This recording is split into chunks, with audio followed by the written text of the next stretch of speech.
ನಿನ್ನೆ ದಿವಸ ವಿವಿಧ ದೇವತೆಗಳ ಅಂಶಾವತಾರದ ವರ್ಣನೆಯನ್ನು ನೋಡುವ ಸಂದರ್ಭದಲ್ಲಿ ಧರ್ಮರಾಜನ ಆ ಬಳಿಕ ದುರ್ಯೋಧನಾದಿಗಳು ಹುಟ್ಟಿದ ಬಗೆಯನ್ನು ನಾವು ಗಮನಿಸಿದೆವು. ಆ ಬಳಿಕ ತಾತ್ಪರ್ಯ ನಿರ್ಣಯದ 12ನೇ ಅಧ್ಯಾಯದಲ್ಲಿ ಭೀಮಸೇನನ ಜನನದ ಬಗ್ಗೆ ಮಾಹಿತಿ ಇದೆ. ಯುಧಿಷ್ಠಿರ ಹುಟ್ಟಿದ ಬಳಿಕ ಪಾಂಡು ಮಹಾರಾಜ ತನ್ನ ಧರ್ಮಪತ್ನಿಯಾದಂತಹ ಕುಂತಿಗೆ ಹೇಳಿದ, ಈಗ ನಮಗೆ ಮೊದಲನೇ ಮಗು ಜನಿಸಿದೆ, ಅದು ಧರ್ಮ ಸ್ವರೂಪವಾದದ್ದು. ಆ ಧರ್ಮ ನಮ್ಮಲ್ಲಿ ಇದ್ರೆ ಮಾತ್ರಕ್ಕೆ ಸಾಲದು. ಆ ಧರ್ಮವನ್ನ ನಾವು ಆಚರಣೆ ಮಾಡಿದ ಮಾತ್ರಕ್ಕೆ ಅದು ನಮಗೆ ಫಲ ಕೊಡಲಾರದು. ಆ ಧರ್ಮವನ್ನು ನಾವು ಬಾಹುಬಲದಿಂದ ಮತ್ತು ಜ್ಞಾನ ಬಲದಿಂದ ರಕ್ಷಣೆ ಮಾಡ್ಕೋಬೇಕು, ಇದ್ದಂತಹ ಧರ್ಮವನ್ನು. ಇಲ್ಲದೇ ಇದ್ರೆ ಆ ಧರ್ಮ ಕ್ರಮೇಣ ನಶಿಸಿ ಹೋಗ್ತದೆ. ಹಾಗಾಗಿ ಈಗ ಧರ್ಮ ಸ್ವರೂಪನಾದಂತಹ ಮಗ ನಮಗೆ ನಿಶ್ಚಿತಾನಲ್ಲ, ಇವನನ್ನು ನಾವು ಜ್ಞಾನ ಬಲದಿಂದ ಮತ್ತು ಬಾಹುಬಲದಿಂದ ರಕ್ಷಣೆ ಮಾಡಬೇಕು. ಹಾಗಾಗಿ ಈ ಜ್ಞಾನ ಬಲ ಮತ್ತು ಬಾಹುಬಲದಿಂದ ಕೂಡಿದಂತಹ ಒಬ್ಬ ಮಗನನ್ನು ನಾವು ಪಡ್ಕೊಳ್ಬೇಕು, ಅದಕ್ಕಾಗಿ ಪ್ರಯತ್ನ ಪಡು. ಹೀಗೆ ಜ್ಞಾನ ಮತ್ತು ಬಾಹು ಬಲ ಇವೆರಡರಲ್ಲಿಯೂ ಅಸದೃಶನಾದವನು ಪ್ರಧಾನವಾಯು. ಹಾಗಾಗಿ ಅವನನ್ನೇ ಆಶ್ರಯಿಸು ಅಂತ ಪಾಂಡು ಮಹಾರಾಜ ತನ್ನ ಪತ್ನಿಯಾದಂತಹ ಕುಂತಿಗೆ ಹೇಳಿದ. ಆಗ ಆಕೆ ಕುಂತಿ ಮಂತ್ರಪೂರ್ವಕವಾಗಿ ಪ್ರಧಾನ ವಾಯುವನ್ನ ಕರೆದಳು. ಪ್ರಧಾನ ವಾಯುವಿನ ಕೇವಲ ಸ್ಪರ್ಶ ಮಾತ್ರದಿಂದ ಈ ಭೀಮಸೇನೆ ಜನಿಸಿದ. ವ್ಯತ್ಯಾಸವನ್ನು ಏನ್ ಗಮನಿಸಬೇಕು ಅಂದ್ರೆ, ಧರ್ಮರಾಜ ಯಮಧರ್ಮನಿಂದ ಹುಟ್ಟಿದ್ದು ಕುಂತಿಗೆ ದೈಹಿಕ ಸಂಗಮ ಆಗುವ ಮೂಲಕ. ಆದ್ರೆ ಭೀಮಸೇನೆ ಜನಿಸಿದ್ದು ಕೇವಲ ಸ್ಪರ್ಶದಿಂದ, ವಾಯುವಿನ ಕೇವಲ ಸ್ಪರ್ಶದಿಂದ, ಕೇವಲ ಇಚ್ಛೆಯಿಂದ, ಕೇವಲ ಮಾತಿನಿಂದ, ಕೇವಲ ದೃಷ್ಟಿಯಿಂದ, ಕೆಲವೊಂದು ಕಡೆ ಕೇವಲ ಸ್ಪರ್ಶದಿಂದ, ಕೆಲವೊಂದು ಕಡೆ ದೈಹಿಕ ಸಂಪರ್ಕದ ಮೂಲಕ. ಹೀಗೆ 5 ವಿಧದಿಂದ ದೇವತೆಗಳು ಮಕ್ಕಳನ್ನು ಉತ್ಪಾದಿಸ್ತಾರೆ ಅಂತ ಮಹಾಭಾರತದಲ್ಲಿ ಒಂದು ಬರುವ ಮಾತಿನಂತೆ ಅವರು ಆಯಾ ಸಂದರ್ಭಕ್ಕೆ ತಕ್ಕಂತೆ ಮಕ್ಕಳನ್ನು ಹುಟ್ಟಿಸ್ತಾರೆ. ಹಾಗಾಗಿ ಇಲ್ಲಿ ವಾಯು ತನ್ನ ಕೇವಲ ಸ್ಪರ್ಶದಿಂದಲೇ, ಸುಮಧ್ವಿಜಯದಲ್ಲಿ ಕೂಡ ಪುಷ್ಟೇವಯಂ ಪೀಗಿ ಮತ ನೆಲೆಯನ ನರೇಂದ್ರ ಕಾಂತ ಸುಖವೇತ್ರ ಕುಂತಿ ಅಂತ ಸುಮಧ್ವಿಜಯದಲ್ಲಿ ಕೂಡ ಅದೇ ಮಾತಿದೆ. ಹಾಗಾಗಿ ಕೇವಲ ಸ್ಪರ್ಶ ಮಾತಿನಿಂದಲೇ ವಾಯು ಭೀಮಸೇನನ್ನು ಹುಟ್ಟಿಸಿದ. ಅವನಲ್ಲಿ ಎಲ್ಲಾ ವಿದ್ಯೆಗಳು ಸಂಪೂರ್ಣವಾಗಿವೆ. ಶಸ್ತ್ರವಿದ್ಯೆ ಇದೆ, ಶಾಸ್ತ್ರವಿದ್ಯೆ ಇದೆ. ಹೀಗೆ ಸಕಲ ವಿದ್ಯಾ ಪಾರಂಗತನಾದ್ದರಿಂದ ಅವನಿಗೆ ಭೀಮ ಅನ್ನುವ ಹೆಸರು ಸಾರ್ಥಕವಾಗಿದೆ. ಭೀ ಅಂದ್ರೆ ತುಂಬಿದವನು ಅಂತರ್ಥ, ಮಾ ಅಂದ್ರೆ ವಿದ್ಯೆಗಳು ಅಂತರ್ಥ. ಹಾಗಾಗಿ ಭೀಮ ಅಂತಂದ್ರೆ ಸಕಲ ವಿದ್ಯಾ ಪಾರಂಗತ ಅಂತರ್ಥ. ಸೇನಾ ಅಂದ್ರೆ ಅದಕ್ಕೂ ಒಂದು ಅರ್ಥ ಇದೆ. ಸೇನಾ ಅನ್ನೋದು ಕ್ಷತ್ರಿಯರಿಗೆ ಸೂಚಕವಾದಂತಹ ಶಬ್ದ, ಅದು ಚಂದ್ರಸೇನ, ಇಂದ್ರಸೇನ ಇತ್ಯಾದಿ ಶಬ್ದಗಳು. ಅದಲ್ಲದೆ ಇಲ್ಲೂ ಕೂಡ ಭೀಮಸೇನಿಗೆ ಅದಕ್ಕೊಂದು ಪ್ರತ್ಯೇಕವಾದಂತಹ ಅರ್ಥವನ್ನು ಮಾಡಬಹುದು. ಏನಂದ್ರೆ ಇನ ಅಂದ್ರೆ ಭಗವಂತ ಅಂತರ್ಥ, ಭಗವಂತನಾದಂತಹ ಪರಮಾತ್ಮ ಅಂತರ್ಥ. ಆ ಪರಮಾತ್ಮನನ್ನು ಯಾವಾಗಲೂ ತನ್ನ ಹೃದಯದಲ್ಲಿ, ಮನಸ್ಸಿನಲ್ಲಿ ಧರಿಸಿರುವಂತವನು. ಹಾಗಾಗಿ ಅವನಿಗೆ ಭೀಮಸೇನ ಅಂತ ಹೆಸರು. ಸಕಲ ವಿದ್ಯಾ ಪಾರಂಗತನಾದವನು ಮತ್ತು ಸಕಲ ರೀತಿಯಿಂದಲೂ ಕೂಡ ಭಗವಂತನಲ್ಲೇ ನಿಷ್ಠನಾದವನು. ಹಾಗಾಗಿ ಅವನಿಗೆ ಭೀಮಸೇನ ಅಂತ ಹೆಸರು.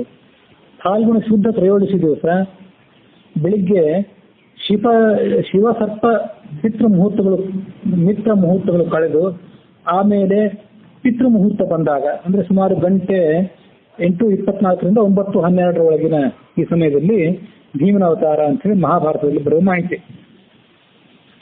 ಆ ಭೀಮ ಹುಟ್ಟಿದಾಗ ಒಂದು ಘಟನೆ ಆಯಿತು. ಭೀಮನನ್ನ ಕುಂತಿ ಹೆತ್ತ ಬಳಿಕ 10ನೇ ದಿವಸ ಸ್ನಾನ ಮಾಡಿ ದೇವತಾರಾಧನೆಗೆ ಅಂತ ದೇವಸ್ಥಾನಕ್ಕೆ ಅಂತ ತಗೊಂಡು ಹೊರಟಿದ್ಲು ಆ ಮಗುವನ್ನ. ಅವಳ ಬೆಂಗಾವಲಾಗಿಯೇ ಪಾಂಡು ಮಹಾರಾಜ ಧನುರ್ಧಾರಿಯಾಗಿ ಹೊರಟಿದ್ದ. ಅಲ್ಲೊಂದು ಹುಲಿ ಕಾಣಿಸ್ಕೊಂಡಿತ್ತು. ಆ ಹುಲಿ ಕುಂತಿಗೆ ಅಥವಾ ಮಗುವಿಗೆ ಏನಾದ್ರೂ ಮಾಡಬಹುದು ಅಂತ ಹೇಳಿ ಅಡ್ಡ ಬಂದಂತಹ ಹುಲಿಯನ್ನ ಪಾಂಡು ಮಹಾರಾಜ ಬಾಣದಿಂದ ಹೊಡೆದ. ಆಗ ಅದು ಗರ್ಜನೆ ಮಾಡಿತು. ಗರ್ಜನೆಗೆ ಬೆದರಿದಂತಹ ಕುಂತಿ ನಡುಗಿದಳು. ನಡುಗಿದಾಗ ಕೈಯಿಂದ ಮಗು ಕೆಳಗೆ ಬಿತ್ತು. ಮಗು ಕೆಳಗೆ ಬಿದ್ದಾಗ ಆ ಬಂಡೆಕಲ್ಲು ಚೂರಾಯ್ತು ಆ ಮಗುವಿನ ಶಕ್ತಿಗೆ. ಹಿಂದೆ ನಾವು ಇಂಥದ್ದೇ ಒಂದು ಉಲ್ಲೇಖ ಕೇಳಿದ್ವಿ, ಬಾಲಿಕ ರಾಜ ಇದ್ದಾಗಲೂ ಕೂಡ ಹೀಗೆ ಆಗಿತ್ತು ಅಂತ ಹೇಳಿ. ಅಲ್ಲಿಯೂ ಕೂಡ ಆಗಿದ್ದು ಈ ಪ್ರಧಾನ ವಾಯುವಿನ ಸನ್ನಿಧಾನದಿಂದಲೇ. ಇದಂತೂ ಸ್ವಯಂ ಪ್ರಧಾನ ವಾಯುವಿನ ಅವತಾರವೇ. ಹಾಗಾಗಿ ಆ ಪರ್ವತಕ್ಕೆ ಶತಶೃಂಗ ಪರ್ವತ ಅಂತ ಹೆಸರು. ಮೊದಲೇ ಅದಕ್ಕೆ ಶತಶೃಂಗ ಪರ್ವತ ಅಂತ ಹೆಸರಿತ್ತು. ಆ ಪರ್ವತಕ್ಕೆ 106 ಶಿಖರಗಳಿತ್ತು. ಹಿಮಾಲಯ ಪರ್ವತ ಅದು ಹೇಳಿ ಕೇಳಿ. ಆ ಶತಶೃಂಗ ಪರ್ವತ ಈ ಭೀಮರೂಪಿಯಾದಂಥ ಮಗು ಕೆಳಗೆ ಬಿದ್ದಾಗ ಅದು ಚೂರು ಚೂರಾಯಿತು. ಭೀಮ ಅಂದ್ರೆ ಭಯಂಕರ ಅಂತನೂ ಅರ್ಥ ಇದೆ. ಭೀಮ ಅಂದ್ರೆ ಸಕಲ ವಿದ್ಯಾ ಪಾರಂಗತನಾದವನು ಅಂತ ಒಂದು ಅರ್ಥ ನಾವು ಹೇಳಿದೆವು. ಅದಲ್ಲದೆ ಭೀಮ ಅಂತಂದ್ರೆ ಭಯಂಕರವಾದ ಶಕ್ತಿ ಉಳ್ಳವನು ಅನ್ನೋ ಅರ್ಥವೂ ಕೂಡ ಇದೆ.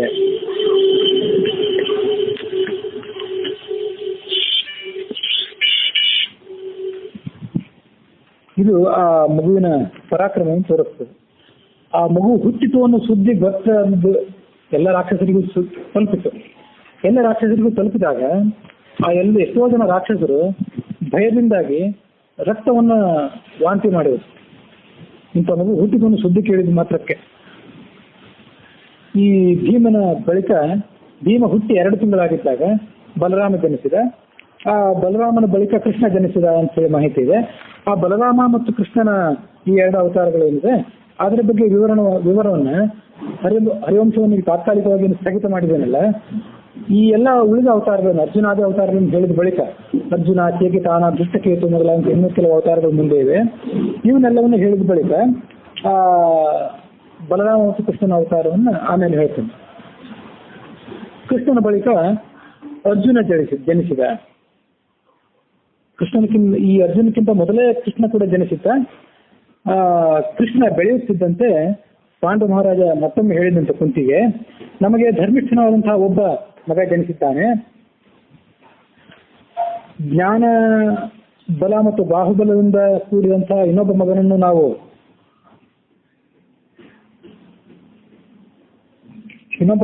ಕೂಡ ನಾವು ಭೀಮನ ರೂಪದಲ್ಲಿ ಪಡ್ಕೊಂಡಿದ್ದೇವೆ. ಈಗ ನಮ್ಗೆ ಮತ್ತೊಬ್ಬ ಮಗ ಬೇಕು. ಆ ಮತ್ತೊಬ್ಬ ಮಗ ಯಾಕೆ ಬೇಕು ಅಂತಂದ್ರೆ, ಒಬ್ಬ ಮಗ ಈಗ ಬಲಿಷ್ಠನಾದವನಿದ್ದಾನೆ. ಅವನು ಒಮ್ಮೆ ಯಾವಾಗಾದರೂ ಬೇರೊಂದು ಸಂದರ್ಭದಲ್ಲಿ ಎಲ್ಲಾದರೂ ಯುದ್ಧಕ್ಕೆ ಹೋದಾಗ ರಾಜ್ಯ ಅಸುರಕ್ಷಿತ ಅಂತ ಆಗಬಾರ್ದು. ರಾಜ್ಯದಲ್ಲೊಬ್ಬ ಯಾವತ್ತೂ ಬಲಿಷ್ಠನಾದ ಮಗ ಇರಬೇಕು. ಒಬ್ಬ ಬಲಿಷ್ಠನಾದಂಥ ಮಗ ಬೇರೊಂದು ಕಡೆ ಹೋಗಿರ್ಬೇಕು. ಹೀಗಿದ್ದಾಗಲೂ ಕೂಡ ನಮ್ಗೆ ಯಾವುದೇ ಭಯ ಇಲ್ಲದಂತೆ ನಾವು ನೋಡ್ಕೊಳ್ಬೇಕು ನಮ್ಮ ರಾಜ್ಯವನ್ನ. ಅದಕ್ಕಾಗಿ ನಮ್ಗೆ ಬಲಿಷ್ಠರಾದಂಥ 2 ಮಕ್ಕಳು ಬೇಕು. ಹಾಗಾಗಿ ಇನ್ನೊಂದು ಮಗುವನ್ನು ಪಡಿ ಅಂತ ಆ ಪಾಂಡು ಮಹಾರಾಜ ಹೇಳಿದೆ. ಗರುಡ ಪುತ್ರ ಪ್ರದಾನ ಮಾಡುವಂತಹ ಸ್ವಭಾವ ಆತನದಲ್ಲ. ಹರಿ ಅವನಿಗೆ ಹಾಗೆ ಆಜ್ಞೆ ಮಾಡಿದ್ದಾನೆ. ಶಿವ ಕ್ರೋಧಾಭಿಮಾನಿ. ಹಾಗಾಗಿ ಅವನು ಇಂಥ ಕೆಲವು ರಾಜರ ಅವತಾರ ರಾಜನಾಗಿ ಹುಟ್ಟಿ ಭೂಮಿಯ ಪರಿಪಾಲನೆ ಕಾರ್ಯಗಳನ್ನು ಮಾಡುವನಲ್ಲ. ಅವರ ಬಳಿಕ ಇರುವಂತವನೇ ದೇವರಾಜನಾದಂಥ ಮಹೇಂದ್ರ. ಅವನು ನಮಗೆ ಪುತ್ರ ಪ್ರದಾನ ಮಾಡಲಿಕ್ಕೆ ಯೋಗ್ಯನಾಗಿದ್ದಾನೆ. ಹಾಗಾಗಿ ಅವನನ್ನ ಕರಿ ಅಂತ ಆ ಪಾಂಡು ಮಹಾರಾಜ ತನ್ನ ಪತ್ನಿಯಾದ ಕುಂತಿಗೆ ಮತ್ತೊಮ್ಮೆ ಸಲಹೆ ನೀಡಿದ. ಆಗ ಇಂದ್ರ ತಾನೇ ಜನಿಸಿದ. ಇಂದ್ರನೇ ಕುಂತಿಯ ಬಳಿಗೆ ಬಂದು ಕುಂತಿಯಲ್ಲಿ ತನ್ನದೇ ಅಂಶದಿಂದ ಕೂಡಿದಂತಹ ಒಂದು ಮಗುವನ್ನು ಆತ ಕೊಟ್ಟ. ಅರ್ಜುನ ಯಾರು ಅಂದ್ರೆ ನರಾಂಶಯುಕ್ತನಾದವ. ಇಂದ್ರನ ಅಂಶ ಹೌದು, ಅವನಲ್ಲಿ ನರನ ಆವೇಶ ಇತ್ತು. ನರ ಅಂದ್ರೆ ಬೇರೆ ಯಾರಲ್ಲ, ಶೇಷದೇವ. ಆ ಶೇಷದೇವನ ಆವೇಶ ಇತ್ತು ಮತ್ತು ಇಂದ್ರನ ಅಂಶ. ಮತ್ತು ಎಲ್ಲದಕ್ಕಿಂತ ಹೆಚ್ಚಾಗಿ ಪ್ರಧಾನ ವಾಯುವಿನ ಸನ್ನಿಧಾನ. ಪಂಚಪಾಂಡವರಲ್ಲಿ ಎಲ್ಲರಲ್ಲೂ ಕೂಡ ಭೀಮಂತೂ ಸ್ವಯಂ ಪ್ರಧಾನ ವಾಯು. ಉಳಿದವರ 4 ಜನರಲ್ಲಿ ಕೂಡ ಪ್ರಧಾನ ವಾಯು ಅಂದ್ರೆ ಮುಖ್ಯ ಪ್ರಾಣ. ಆ ಮುಖ್ಯ ಪ್ರಾಣಿನ ಸನ್ನಿಧಾನ ಎಲ್ಲಾ ಕಡೆ ಕೂಡ ಇತ್ತು. ಹಾಗಾಗಿ ಅವರಷ್ಟು ಬಲಿಷ್ಠರಾಗಿದ್ರು. ಇಷ್ಟೆಲ್ಲ ಆದ್ಮೇಲೆ ಪಾಂಡು ಮಹಾರಾಜನಿಗೆ ಮತ್ತೊಂದು ಬಯಕೆ ಆಯ್ತು. 3 ಜನ ಮಕ್ಕಳಾದ್ರು. ಒಬ್ಬ ಧರ್ಮಸ್ವರೂಪಿ, 2 ಬಲಿಷ್ಠರಾದವರು. ಒಬ್ಬ ಸುಂದರನಾದಂತ ಮಗು ಬೇಕು ನನಗೆ ಅಂತ ಅಂದವ. ಇವರು 3 ಜನ ಸುಂದರರಾಗಿರ್ಲಿಲ್ಲ ಅಂತಲ್ಲ, ಮುಂದೆ ಇದ್ರ ಬಗ್ಗೆ ಇನ್ನಷ್ಟು ಮಾಹಿತಿ ಬರ್ಲಿಕ್ಕಿದೆ ನಕಲಿ ಸಹದೇವರು ಸಂಬಂಧಪಟ್ಟಂತೆ. ಆದ್ರೂ ಒಬ್ಬ ಮಗ ಬೇಕು ಅಂತಂದಾಗ ಕುಂತಿ ಏನಂದ್ಲು, 3 ಮಕ್ಕಳನ್ನು ನಾವು ಪಡ್ಕೊಂಡದ್ದು ನಿಯೋಗ ಪದ್ಧತಿ ಮೂಲಕ. ಹಾಗಾಗಿ ಇನ್ನೊಂದು ಮಗುವನ್ನು ಪಡ್ಕೊಳ್ಳಿಕ್ಕೆ ಹೋದ್ರೆ ಅದು ಅನಾಚಾರ ಆದಿತ್ತು, ಬೇಡ ಅಂತ ಸಂಯಮವನ್ನು ತಾನಾಗಿ ಹಾಕೊಂಡ್ಲು. ಪಾಂಡು ಮಹಾರಾಜ ಸುಮ್ಮನೆ ಆದ. ಆ ಬಳಿಕ ಉದ್ಧವನ ಅವತಾರವನ್ನು ನಾವು ನೋಡ್ಬೇಕು. ಉದ್ಧವ ಯಾರು ಅಂದ್ರೆ ಅವನು ಕೂಡ ಬೃಹಸ್ಪತಿಯೇ. ಹಿಂದೊಮ್ಮೆ ಬೃಹಸ್ಪತಿಯು ದ್ರೋಣ ರೂಪದಲ್ಲಿ ಅವತಾರ ಮಾಡಿದ್ದಾನೆ. ಅದು ನಮ್ಗೆ ಗೊತ್ತಿದೆ. ಆ ದ್ರೋಣ ರೂಪದಿಂದ ಅವತಾರ ಮಾಡಿದ್ರೂ ಕೂಡ ಆ ಬೃಹಸ್ಪತಿ ಮತ್ತೊಮ್ಮೆ ತಾನು ಅವತಾರ ಮಾಡಲಿಕ್ಕೆ ಬಯಸಿದ. ಅದು ಕೂಡ ಭಗವಂತನ ಸೇವೆಗಾಗಿಯೇ. ಇಲ್ಲಿ ಕೂಡ ವಾಯುವಿನ ಆವೇಶ ಇತ್ತು ಆ ಉದ್ಧವನಲ್ಲಿ. ಬೃಹಸ್ಪತಿಯೇ ಉದ್ಧವನಾಗಿ ಉಪಗವ ಎಂಬ ಯಾದವ ವೀರನಿಂದ ಹುಟ್ಟಿದ. ಉಪಗವನ ಮಗನಾದ್ರಿಂದ ಅವನಿಗೆ ಔಪಗವಿ ಅಂತ ಕೂಡ ಹೆಸರು.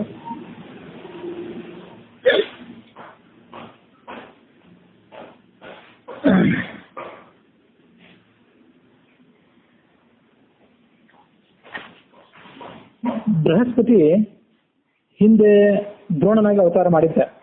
ಅದು ಕೂಡ ಭಗವಂತನ ಸೇವೆಗಾಗಿ. ಇಲ್ಲೇನು ವಿಶೇಷವಾಗಿ ಭಗವಂತನ ಸೇವೆ ಮಾಡ್ತಾನೆ ಅಂತ ನಾವು ಹೇಳೋಂಗಿಲ್ಲ. ಅದು ಕೂಡ ಭಗವಂತನ ಸೇವೆಗಾಗಿ ಅವತರಿಸಿತ್ತು ಬೃಹಸ್ಪತಿಯು ದ್ರೋಣನಾಗಿ. ಆದ್ರೆ ಅಲ್ಲಿ ಆ ಅವತಾರದ ಮುಖ್ಯ ಉದ್ದೇಶ ಏನಂದ್ರೆ ಕೌರವ ಪಾಂಡವರಿಗೆಲ್ಲ ಶಸ್ತ್ರಾಭ್ಯಾಸವನ್ನು ಮಾಡಿಸಿ ಅವರನ್ನ ಮುಂದಿನ ಈ ಭೂಭಾರ ಹರಣ ಕಾರ್ಯಕ್ಕೆ ಅಣಿಯನ್ನಾಗಿ ಮಾಡುವುದು ಆ ಅವತಾರದ ಉದ್ದೇಶ. ಅದಲ್ಲದೆ ಆವಾಗ ದ್ರೋಣ ಬ್ರಾಹ್ಮಣನಾಗಿ ಹುಟ್ಟಿದ್ರಿಂದ ಬ್ರಾಹ್ಮಣನ ಕಡೆಯಿಂದ ಕ್ಷತ್ರಿಯನಾದಂತಹ ಕೃಷ್ಣ ಪಾದ ಸೇವೆ ಮೊದಲಾದಂತಹ ಸೇವೆಗಳನ್ನು ಮಾಡಿಸ್ಕೊಳ್ಳೋದಿಲ್ಲ. ದೂರದಿಂದ ಸೇವೆ ಮಾಡ್ಬೇಕಷ್ಟೇ, ಆರಾಧನೆ ಮಾಡಬೇಕು, ಭಗವಂತನ ಪೂಜೆ ಮಾಡಬೇಕು, ಎಲ್ಲ ಮಾಡಬಹುದು. ಕೃಷ್ಣ ಕ್ಷತ್ರಿಯನಾಗಿ ಹುಟ್ಟಿದ್ದಾನೆ, ಬ್ರಾಹ್ಮಣನ ವರ್ಣದ ಬಳಿಕ ಕ್ಷತ್ರಿಯನ ವರ್ಣ. ಹಾಗಾಗಿ ಬ್ರಾಹ್ಮಣನಾಗಿ ಜನಿಸಿದಂತಹ ದ್ರೋಣ ಕ್ಷತ್ರಿಯನಾಗಿ ಜನಿಸಿದಂತಹ ಪರಮಾತ್ಮನ ಸೇವೆಯನ್ನ ಪೂರ್ಣವಾಗಿ ಮಾಡ್ಲಿಕ್ಕಿಲ್ಲ. ಹಾಗಾಗಿ ಆ ದ್ರೋಣನಿಂದ ಸಂಪೂರ್ಣವಾದ ಸೇವೆ ಕೃಷ್ಣನಿಗೆ ಸಲ್ಲುವಂತೆ ಇಲ್ಲ. ಹೀಗೆ ವಾದಿರಾಜರ ಒಂದು ವ್ಯಾಖ್ಯಾನ ಮಾಡ್ತಾರೆ. ಆ ಉದ್ದೇಶದಿಂದ ಅವನೇನ್ ಮಾಡಿದ ಅಂದ್ರೆ ಬೃಹಸ್ಪತಿ ಅವನಿಗೆ ತೃಪ್ತಿ ಆಗಲಿಲ್ಲ, ಮತ್ತೊಮ್ಮೆ ಯಾದವ ಕುಲದಲ್ಲಿಯೇ ಅವನು ಜನಿಸಿಬಿಟ್ಟ ಕೃಷ್ಣನಿಗೆ ಸಮೀಪವಾಗಿಯೇ. ಕೃಷ್ಣನ ಸಮೀಪವಾಗಿ ಜನಿಸಿ ಕೃಷ್ಣನಿಗೆ ಆತ ಮಂತ್ರಿ ಅಂತ ಅನಿಸ್ಕೊಂಡ. ಕೃಷ್ಣನಿಗೆ ಸಹಾಯಕ ಆಗಿದ್ದ ಅವನು. ಆ ಉದ್ಧವ ಬೃಹಸ್ಪತಿಯ ಕಡೆಯಿಂದಲೇ ಅಂದ್ರೆ ತನ್ನನ್ನು ಹುಟ್ಟಿಸಿದಂತಹ ಬೃಹಸ್ಪತಿಯಿಂದಲೇ ಸಕಲ ವಿದ್ಯೆಗಳನ್ನು ಕಲಿತ ಸರ್ವಜ್ಞನಾದ ಕೃಷ್ಣನಿಗೆ ನಿಪುಣನಾದಂತಹ ಮಂತ್ರಿ ಎನಿಸಿದ. ಉದ್ಧವ ಹುಟ್ಟಿದ 3 ವರ್ಷದ ಬಳಿಕ ಸಾತ್ವಿಕೆ ಹುಟ್ಟಿದ. ಅದೇ ದಿವಸ ಚೇಕಿತಾನ ಹುಟ್ಟಿದ. ದುಷ್ಟಕೇತು ಚೇಕಿತಾನ ಅಂತ ನಾವು ಭಗವದ್ಗೀತೆಯಲ್ಲಿ ಆ ವೀರರ ಒಂದು ಪಟ್ಟಿಯನ್ನು ನೋಡ್ತೇವಲ್ಲ, ಅಲ್ಲಿ ಉದ್ಧವನ ಬಳಿಕ ಸಾತ್ಯಕಿ, ಆ ಸಾತ್ಯಕಿ ಹುಟ್ಟಿದ ದಿವಸವೇ ಚೇಕಿತಾನ. ಚೇಕಿತಾನ, ಕೃತವರ್ಮ, ಯುಧಿಷ್ಠಿರ, ಅಶ್ವತ್ಥಾಮ, ದುರ್ಯೋಧನ, ಭೀಮಸೇನ ಇವಿಷ್ಟರಲ್ಲಿ ಇವರೆಲ್ಲರಿಗೂ ಈ ಹುಟ್ಟಿನ ಕ್ರಮ ಎಷ್ಟೆಷ್ಟು ತಿಂಗಳು, ಎಷ್ಟು ದಿವಸ, ಎಷ್ಟೆಷ್ಟು ವರ್ಷದ ವ್ಯತ್ಯಾಸ ಇದೆ ಅನ್ನೋದನ್ನು ಕೂಡ ಆಚಾರ್ಯರು ಈ ಒಂದು ಶ್ಲೋಕದಲ್ಲಿ ಹೇಳ್ತಾರೆ. ಮರುತ್ತುಗಳಲ್ಲಿ ಪ್ರತಿಭಾ ಅಥವಾ ಪ್ರವಾಹ ಅವು ಎರಡೂ ಆಗ್ಬೋದು. ಆಚಾರ್ಯರು ಅದನ್ನೆಲ್ಲ ತಾತ್ಪರ್ಯ ನಿರ್ಣಯ ರಚನೆ ಮಾಡಿದ್ರು ಕೂಡ ಅದನ್ನ ಮುಂದೆ ನಾವು ಉಳಿಸ್ಕೊಂಡು ಬರುವಾಗ ಅಲಿಮಾರ ಮಠದ ಋಷಿಕೇಶ ತೀರ್ಥರು ಅಂತ ಏನಿದ್ರಲ್ಲ, ಅವರು ತಮ್ಮ ಹಸ್ತದಿಂದ ಹಸ್ತಪ್ರತಿಯನ್ನು ಬರೆದಿಟ್ಟು ಉಳಿಸಿ ಹೋದ್ರು. ಅವರು ಬರೆದೊಂದು ಪಾಠ ಬೇರೆ ಇದೆ, ಮತ್ತೆ ಕೆಲವರು ಉಳಿಸ್ಕೊಂಡು ಬಂದದ್ದು ಪಾಠ ಬೇರೆ ಇದೆ. ಹಾಗಾಗಿ ಮರುತ್ಸು ನಾಮ ಪ್ರವಹೋ ಯದುಷ್ವಭೂತ್. ಪ್ರವಹೋ ಅಂತ ಏನಿದೆ ಅಲ್ಲಿ, ಆ ಪ್ರವಾಹ ಅಂತ ಕೆಲವರು ಅಂತಾರೆ, ಕೆಲವರು ಪ್ರತಿಭಾ ಅಂತಾರೆ. ಹಾಗಾಗಿ ಪ್ರತಿಭಾನೋ ಪ್ರವಾಹನೋ ಅದಿನ್ನೂ ಸಂಪೂರ್ಣವಾಗಿ ನಿರ್ಣಯ ಆಗಿಲ್ಲ. ಅಂತೂ ಮರುತ್ತುಗಳಲ್ಲಿ ಒಬ್ಬ ಹರಿಸೇವೆಗಾಗಿ ಯದುಕುಲದಲ್ಲೇ ಚೇಕಿತಾನ ಎಂಬ ಹೆಸರಿನಿಂದ ಹುಟ್ಟಿದ. ಆವಾಗಲೇ ಕೃತವರ್ಮ ಹುಟ್ಟಿದ. ಹಿಂದೆ ಕೃತವರ್ಮನ್ ಕೂಡ ನಾವು ನೋಡಿದ್ವಿ. ಅವರಿಬ್ರು ಆ ಶಂಖಚಕ್ರಗಳ ಅವತಾರದಿಂದ ಹುಟ್ಟಿದ್ರು ಅನ್ನೋದನ್ನ ನಾವು ನೋಡಿದ್ವಿ. ಇವರಿಬ್ರು ಹುಟ್ಟಿದ 3 ವರ್ಷಗಳ ಬಳಿಕ ಯುಧಿಷ್ಠಿರ ಹುಟ್ಟಿದ. ಯುಧಿಷ್ಠಿರನ ಜನನ ಆದ 1 ವರ್ಷದ ನಂತರ ಅಶ್ವತ್ಥಾಮ ಜನಿಸಿದ. 1 ವರ್ಷದ ಬಳಿಕ. ಆ ಹುಟ್ಟುವಾಗಲೇ ಅವನು ಕುದುರೆಯಂತೆ ಧ್ವನಿ ಮಾಡಿದ ಅಶ್ವತ್ಥಾಮ. ಅಶ್ವತ್ಥಾಮ ಯಾರು ಅಂದ್ರೆ ಸ್ವಯಂ ಪರಶಿವನೇ ಮಹಾಪರಾಕ್ರಮಿಯಾದಂತಹ ಅಶ್ವತ್ಥಾಮನ ರೂಪದಿಂದ ಜನಿಸಿದ.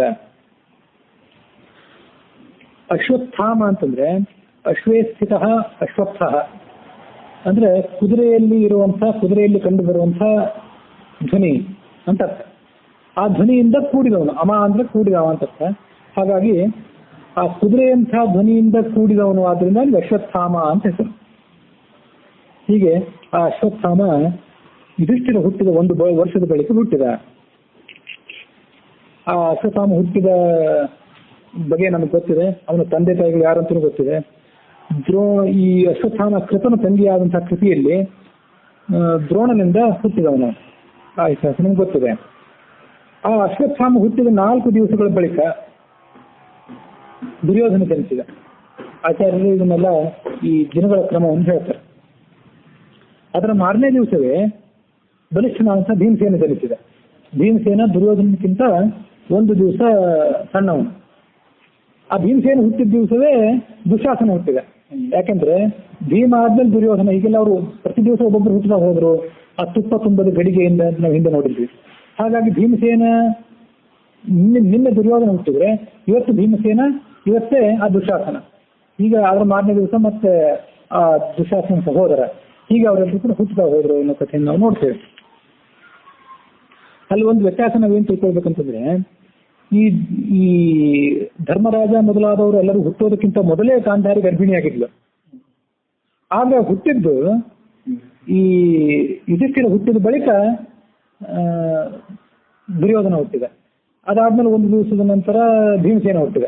ಈ ಕಥೆಯನ್ನು ನಾವು ನೋಡ್ತೀವಿ. ಅದು ಹೇಗೆ ಅಂತಂದ್ರೆ, ಮಹಾಭಾರತದಲ್ಲಿ ಬರುವ ಮಾಹಿತಿ ಪ್ರಕಾರ 9 ತಿಂಗಳು ಅಥವಾ 10 ತಿಂಗಳು ಗಾಂಧಾರಿ ಗರ್ಭವನ್ನು ಹೊತ್ತದ್ದಲ್ಲ. ಎಷ್ಟು ತಿಂಗಳಲ್ಲಿ 24 ತಿಂಗಳು ಭರ್ತಿ ಅವಳು ತನ್ನ ಗರ್ಭವನ್ನು ಹೊತ್ತಳು. ಮುಂಚೆ ಗರ್ಭಿಣಿ ಆಗಿದ್ಲು, ಆದ್ರೆ ಅವಳಿಗೆ ಮಕ್ಕಳಾಗಲಿಲ್ಲ, ಬೇಗ ಆಗಿದ್ದು ತಡವಾಗಿ. ಈ ಯುಧಿಷ್ಠಿರಾದಿಗಳು ಜನಿಸಿದ್ರು, ಭೀಮಾದಿಗಳು ಜನಿಸಿದ್ರು ಅನ್ನೋ ಸುದ್ದಿ ಕೇಳಿದಾಗ ಅವಳು ತನ್ನ ಗರ್ಭವನ್ನು ಮರ್ದನ ಮಾಡಿಕೊಂಡ್ಲು ಅನ್ನೋ ಕಥೆ ನಾವು ನಿನ್ನೆ ನೋಡಿದ್ವಿ. ಹೀಗೆ 2 ವರ್ಷ ಗಾಂಧಾರಿಯ ಗರ್ಭ ಅಂತ ಹೇಳಿ ಮಹಾಭಾರತದ ಆದಿ ಪರ್ವತದಲ್ಲಿ ಆ ಕಥೆಯನ್ನು ನಾವು ನೋಡ್ತೇವೆ.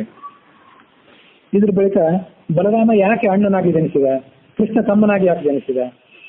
ರಾಮಾವತಾರದಲ್ಲಿ ಕೃಷ್ಣ ಪರಮಾತ್ಮನೇ ಅಣ್ಣನಾಗಿ ಜನಿಸಿದ್ದ, ಶೇಷಾವತಾರಿಯಾದಂಥ ಲಕ್ಷ್ಮಣ ತಮ್ಮನಾಗಿ ಜನಿಸಿದ್ದ. ಇಲ್ಲಿ ಆ ಕ್ರಮವನ್ನು ಯಾಕೆ ವ್ಯತ್ಯಾಸ ಮಾಡಿಕೊಂಡ ಅನ್ನುವಂಥ ಆ ಕಥೆಯನ್ನು ನಾವು ನೋಡ್ತೇವೆ.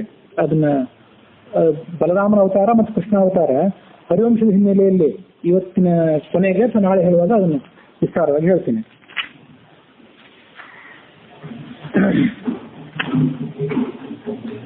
ಇವರೆಲ್ಲರೂ ಈ ಕೃಷ್ಣಾದಿಗಳ ಜನನ ಆದ ಬಳಿಕ ನಕುಲ ಸಹದೇವರ ಜನನ ಆಯಿತು.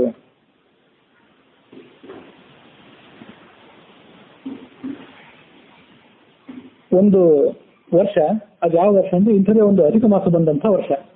ಆ ಅಧಿಕ ಮಾಸ ಯಾವ ಮಾಸ ಮಾಸ ಬಂದಿತ್ತು ಅಂದ್ರೆ ಭಾದ್ರಪದ ಮಾಸ ಅಧಿಕ ಬಂದಿತ್ತು ಆ ಒಂದು ವರ್ಷ. ಆ ವರ್ಷದಲ್ಲಿ ಗುರು ಮತ್ತು ಸೂರ್ಯ ಇವೆರಡೂ ಕೂಡ ಸಿಂಹರಾಶಿಯಲ್ಲಿದ್ದಾಗ ಕೃಷ್ಣ ಅವತಾರ ಮಾಡಿದ್ದ. ಆ ಕೃಷ್ಣನ ಸಂಪೂರ್ಣವಾದಂಥ ಜಾತಕ, ಆ ಜಾತಕದಿಂದಾಗಿ ಕೃಷ್ಣನ ವ್ಯಕ್ತಿತ್ವ ಸೂಚಿತ ಆಗಿದ್ದನ್ನೆಲ್ಲ ಹರಿವಂಶದ ಸಂದರ್ಭದಲ್ಲಿ ನಾವು ಮತ್ತೊಂದ್ಸರಿ ಅದನ್ನು ನೋಡೋಣಂತೆ. ಅಂತೂ ಭಾದ್ರಪದ ಮಾಸದಲ್ಲಿ ಗುರು ಸೂರ್ಯರಿಬ್ಬರು ಕೂಡ ಸಿಂಹರಾಶಿಯಲ್ಲಿದ್ದಾಗ ಕೃಷ್ಣ ಪರಮಾತ್ಮ ಅವತರಿಸಿದ. ಅದೇ ವರ್ಷದ ಅಂದ್ರೆ ಆ ಭಾದ್ರಪದ ಮಾಸ ಇತ್ಯಾದಿಗಳೆಲ್ಲ ಕಳೆದ ಬಳಿಕ ಫಾಲ್ಗುಣ ಮಾಸದಲ್ಲಿ ಅರ್ಜುನ ಜನಿಸಿದ. ಆ ಅರ್ಜುನನು ಜನಿಸಿದ ಬಳಿಕ ಮತ್ತೊಮ್ಮೆ ಪಾಂಡು ಮಹಾರಾಜ ಕುಂತಿಗೆ ಮನವೊಲಿಸಿದ, ಇನ್ನೊಬ್ಬ ಮಗ ಬೇಕು ನಮಗೆ. ಹಿಂದೊಮ್ಮೆ ಹೇಳಿದ್ದ, ಕುಂತಿ ಬೇಡ ಅಂತಿದ್ಲು, ಆದ್ರೆ ನಾವು ಬಿಡ್ಲಿಲ್ಲ, ಇಲ್ಲ ಇನ್ನೊಂದು ಮಗು ಬೇಕು ಅಂತ ಅವನು ಒತ್ತಾಯ ಮಾಡಿದ.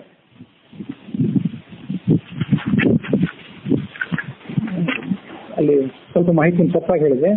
ಪಾಂಡು ಮಹಾರಾಜ ಕುಂತಿಗೆ ಹೇಳಿದ್ದಲ್ಲ, ಮಾದ್ರಿ ಪಾಂಡು ಮಹಾರಾಜನಿಗೆ ಹೇಳಿದ್ಲು. ಮಾದ್ರಿ ಪಾಂಡು ಮಹಾರಾಜನಿಗೆ ಏನ್ ಹೇಳಿದ್ಲು ಅಂದ್ರೆ, ಕುಂತಿಯಲ್ಲಿ ನಿನಗೆ ಒಳ್ಳೆ ಮಕ್ಕಳು ಜನಿಸಿದ್ದಾರೆ 3 ಜನ. ಧಾರ್ಮಿಕ ಸ್ವರೂಪನಾದವನೊಬ್ಬ, ಬಲಜ್ಞಾನ ಸ್ವರೂಪನಾದವನ್ ಮತ್ತೊಬ್ಬ, ಹೀಗೆ 2 ಮಕ್ಕಳು ನಿನಗೆ ಹುಟ್ಟಿದ್ದಾರೆ. ಆದ್ರೆ ನನಗೆ ಮಾತ್ರ ಮಕ್ಕಳಾಗಲಿಲ್ಲ, ನನಗೂ ಮಕ್ಕಳು ಬೇಕು ಅಂತ ಹಂಬಲ ಇದೆ. ಹಾಗಾಗಿ ನನಗೂ ಆ ಮಂತ್ರವನ್ನು ಉಪದೇಶ ಕೊಡುವಂತ ಕುಂತಿಗೆ ನೀನು ಹೇಳು, ನೀನು ಹೇಳಿದ್ರೆ ಆಕೆ ಕೊಟ್ಟಾಳು ಉಪದೇಶ. ಮಾದ್ರಿ ಹೀಗೆ ಹೇಳಿದಾಗ ಪಾಂಡು ಮಹಾರಾಜ ಕುಂತಿಗೆ ಹೇಳಿದ, ಮಾದ್ರಿಗೂ ಅದನ್ನು ಕೊಡು. ಆಗ ಆಕೆ ಏನಂದ್ರೆ, ಈ ಮಂತ್ರವನ್ನು ನಾನು ಕೊಡ್ತೇನೆ ಕುಂತಿಗೆ, ಉಪದೇಶ ಮಾಡ್ತೇನೆ, ಆದ್ರೆ ಅದು ಒಂದೇ ಸರಿ ಫಲ ಕೊಡ್ಬೇಕು, ಆ ಥರ ಮಾಡ್ತೇನೆ ಅಂದ್ಲ ಅವಳು ಕುಂತಿ. ಅದ್ರ ಪ್ರಕಾರ ಕುಂತಿ ಮಾಧ್ಯದ ಧರ್ಮವನ್ನು ಉಪದೇಶ ಮಾಡಿದ್ಲು.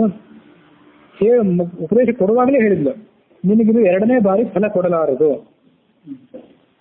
ಆಯ್ತು, ಒಂದಾದ್ರೂ ಮಗು ಆಗಲಿ ಅಂತಿತ್ತು ಪಾಪ ಆ ಹೆಣ್ಮಗಳಿಗೆ. ಆ ಮಂತ್ರ ಉಪದೇಶ ತಗೊಂಡು ಏಕಾಂತದಲ್ಲಿ ಕೂತು ಸ್ವಲ್ಪ ಆಲೋಚನೆ ಮಾಡಿದ್ಲು. ಇವು ಒಂದೇ ಬಾರಿ ಈ ಮಂತ್ರವನ್ನು ಉಪಯೋಗ ಮಾಡ್ಕೋಬಹುದು ಅಂತ ನನ್ನ ಅಕ್ಕ ಅನ್ಸ್ಕೊಂಡಂತ ಕುಂತಿ ಹೇಳಿದ್ದಾಳೆ. ಆದ್ರೆ ಇದರಿಂದ 2 ಮಕ್ಕಳನ್ನ ಹೇಗಾದ್ರೂ ಪಡಿಲಿಕ್ಕೆ ಸಾಧ್ಯವೇ ಅಂತ ಆಕೆ ಒಂದು ಶೋಧ ಮಾಡಿದ್ಲು. ಏನು ಹೊಳಿತಂದ್ರೆ ಅವಳ ತಲೆಗೆ, ಒಂದೇ ಮಂತ್ರವನ್ನು ಉಚ್ಚಾರ ಮಾಡ್ತೀನಿ, 2 ದೇವತೆಗಳು ಒಟ್ಟಿಗೆ ಬರುವಂಗ ಆಗ್ಬಿಡ್ಬೇಕು ಅಂತ ಮಂತ್ರವನ್ನು, ಅಂತ ದೇವತೆಗಳನ್ನು ಕರಿತೇನೆ. ಯಾರು ಅಂದ್ರೆ ಅಶ್ವಿನಿ ದೇವತೆಗಳು, ಅವರಿಬ್ಬರು ಯಾವತ್ತೂ ಒಟ್ಟಿಗೆ ಇರುವಂತವ್ರು. ಸೂರ್ಯನಿಂದ ಸಂಜ್ಞಾದೇವಿಯಲ್ಲಿ ಜನಿಸಿದವರು. ಕುದುರೆಯ ರೂಪದ ಸೂರ್ಯನಿಂದ ಹೆಣ್ಣು ಕುದುರೆಯ ರೂಪದಂತ ಸಂಜ್ಞಾದೇವಿಯಲ್ಲಿ ಜನಿಸಿದವರು. ಇದೇ ಹರಿವಂಶದಲ್ಲಿ ನಾವು ಹಿಂದೆ ನೋಡಿದ್ದೇವೆ. ಅಶ್ವಿನಿ ದೇವತೆಗಳು ಯಾವಾಗಲೂ ಕೂಡ ಒಟ್ಟಿಗೆ ಇರುವಂತಹವರು. ಹಾಗಾಗಿ ಆ ಅಶ್ವಿನಿ ದೇವತೆಗಳನ್ನು ನಾನು ಕರೆದು ಬಿಡ್ತೀನಿ. ಅವರಿಬ್ಬರಿಗೆ ಹೆಸರಿನಲ್ಲೂ ಭೇದ ಇಲ್ಲ. ಹೆಂಡತಿಯೂ ಒಬ್ಬಳೆ ಯಾವತ್ತೂ ಅವರಿಬ್ಬರಿಗೆ ಉಷಾ ಅಂತ. ಹಾಗಾಗಿ ಒಮ್ಮೆ ಮಂತ್ರ ಉಚ್ಚಾರ ಮಾಡಿಬಿಟ್ರೆ ಬಂದೇ ಬಿಡ್ತಾರೆ, ಅವರಿಬ್ರು ಬಂದು ಬಿಡ್ತಾರೆ ಅಂತ ಹೇಳಿ ಆಕೆ ಕರೆದು ಬಿಟ್ಲು. ಅಶ್ವಿನಿ ದೇವತೆಗಳನ್ನು ಕರೆದ್ರು. ಅವರಿಬ್ರು ಬೇಗ ಬಂದರು. ಇಬ್ಬರು ಮಕ್ಕಳಾಗಿ ಅವರೇ ಹುಟ್ಟಿದರು. ಅವರೇ ಅವರಿಂದ ಹುಟ್ಟಿದರು. ನಕುಲ ಅಣ್ಣನಾದ, ಸಹದೇವ ತಮ್ಮನಾದ. ಇಬ್ರು ಕೂಡ ಅವಳಿ ಜವಳಿ ಮಕ್ಕಳು. ಆದ್ರೆ ಅವಳಿಗೆ ಸಮಾಧಾನ ಆಗಲಿಲ್ಲ.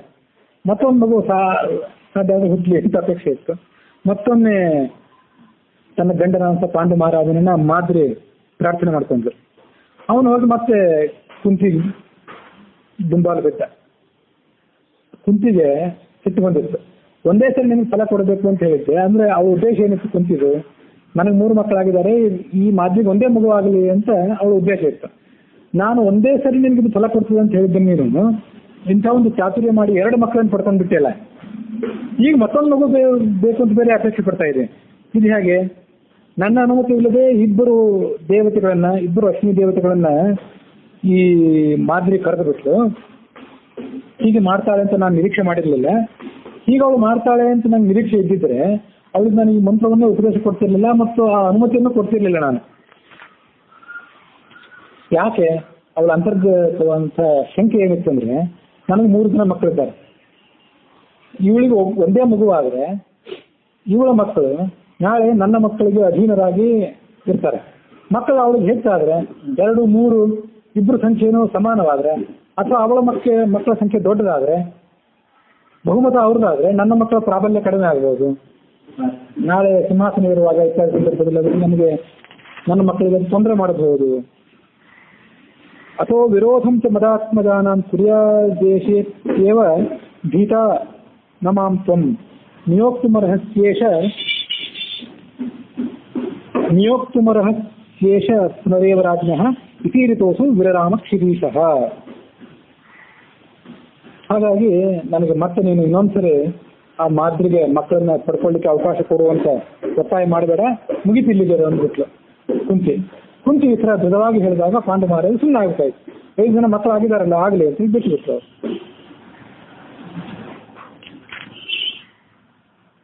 ಈ 5 ಜನ ಪಾಂಡುಪುತ್ರರಲ್ಲಿ ಕೂಡ ಮುಖ್ಯ ಪ್ರಾಣನ ಆವೇಶ ಇತ್ತು. ಹಾಗಾಗಿ ಅವರು ಮಹಾಬಲಿಷ್ಠರಾಗಿದ್ದರು. ಭೀಮಸೇನಂತೂ ಸ್ವಯಂ ಮುಖ್ಯ ಪ್ರಾಣ. ಅರ್ಜುನನಲ್ಲಿ ವಿಶೇಷ ರೂಪದಿಂದ ಆವೇಶ. ಹಾಗಾಗಿ ಭೀಮಸೇನನ್ ಬಿಟ್ರೆ ಉಳಿದ 4 ಜನ ಪಾಂಡವರಲ್ಲಿ ಅರ್ಜುನನೇ ಹೆಚ್ಚು ಬಲಿಷ್ಠನಾಗಿದ್ದ.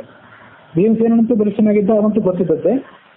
ಅವನನ್ನು ಬಿಟ್ಟರೆ ಉಳಿದ 4 ಜನರಲ್ಲಿ ಬಲಿಷ್ಠನಾದವನು ಅರ್ಜುನನೇ. ಅದಕ್ಕೆ ಯಾಕೆ ಕಾರಣ ಅಂದ್ರೆ, ಆ ಅರ್ಜುನನಲ್ಲಿ ವಿಶೇಷ ರೂಪದಿಂದ ಮುಖ್ಯ ಪ್ರಾಣನ ಆವೇಶ.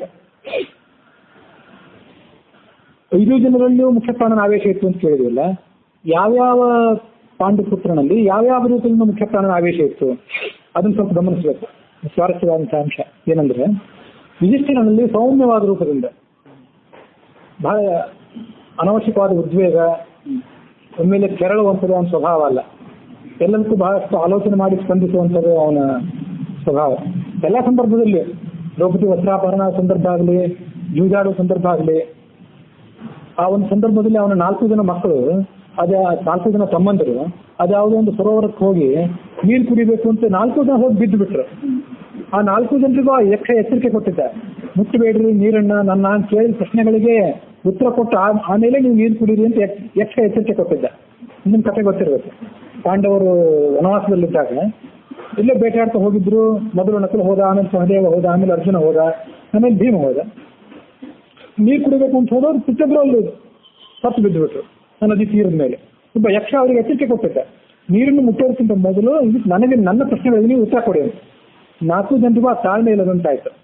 ಅವರು ಅಲ್ಲಿ ಘಟಪ್ರಾಣರಾಗಿ ಬಿದ್ದು ಬಿಟ್ಟಿದ್ರು. ಆದ್ರೆ ಧರ್ಮರಾಜ ಮಾತ್ರ ಆ ಯಕ್ಷನನ್ನು ಒರೆಸಿಕೊಂಡು ಅವನ್ನೆಲ್ಲ ಕೇಳಿದ ಪ್ರಶ್ನೆಗಳಿಗೆ ಉತ್ತರ ಕೊಟ್ಟು, ಯಕ್ಷ ಪ್ರಶ್ನೆ ಅಂತ ಬಹಳ ಒಂದು ಸುಂದರವಾದಂಥ ಘಟನೆ ಅದು. ಹೀಗೆ ಆ ಯುಧಿಷ್ಠಿರನಲ್ಲಿ ಬಹಳ ಸೌಮ್ಯವಾದಂಥ ರೂಪ, ನ್ಯಾಯಾಧೀಶನ ರೂಪ ಅಂತ ಹೇಳಿ ಭೈರಪ್ಪನವರು ತಮ್ಮ ಪರ್ವ ಅನ್ನೋ ಕಾದಂಬರಿಯಲ್ಲಿ ಬರುತ್ತೆ. ನ್ಯಾಯಾಧೀಶನಿಗೆ ಜಡ್ಜ್ ಆದವನಂತ ಒಬ್ಬನಿಗೆ ಇರಬೇಕಾದಂತ ತಾಳ್ಮೆ, ಒಂದು ಸೌಮ್ಯ ಸ್ವಭಾವ ಅವನಿಗೆ ಇತ್ತು ಅಂತ ಹೇಳಿ ಅದನ್ನ ನೆನೆಸ್ಕೋಬಹುದು ಈ ಸಂದರ್ಭದಲ್ಲಿ. ಅರ್ಜುನನಲ್ಲಿ ವೀರ ರೂಪದಿಂದ ಇತ್ತು. ಭೀಮಸೇನಲ್ಲಂತೂ ಸೌಂದರ್ಯವೂ ಇತ್ತು, ಬಲವೂ ಇತ್ತು, ನ್ಯಾಯವೂ ಇತ್ತು, ಎಲ್ಲವೂ ಇತ್ತು.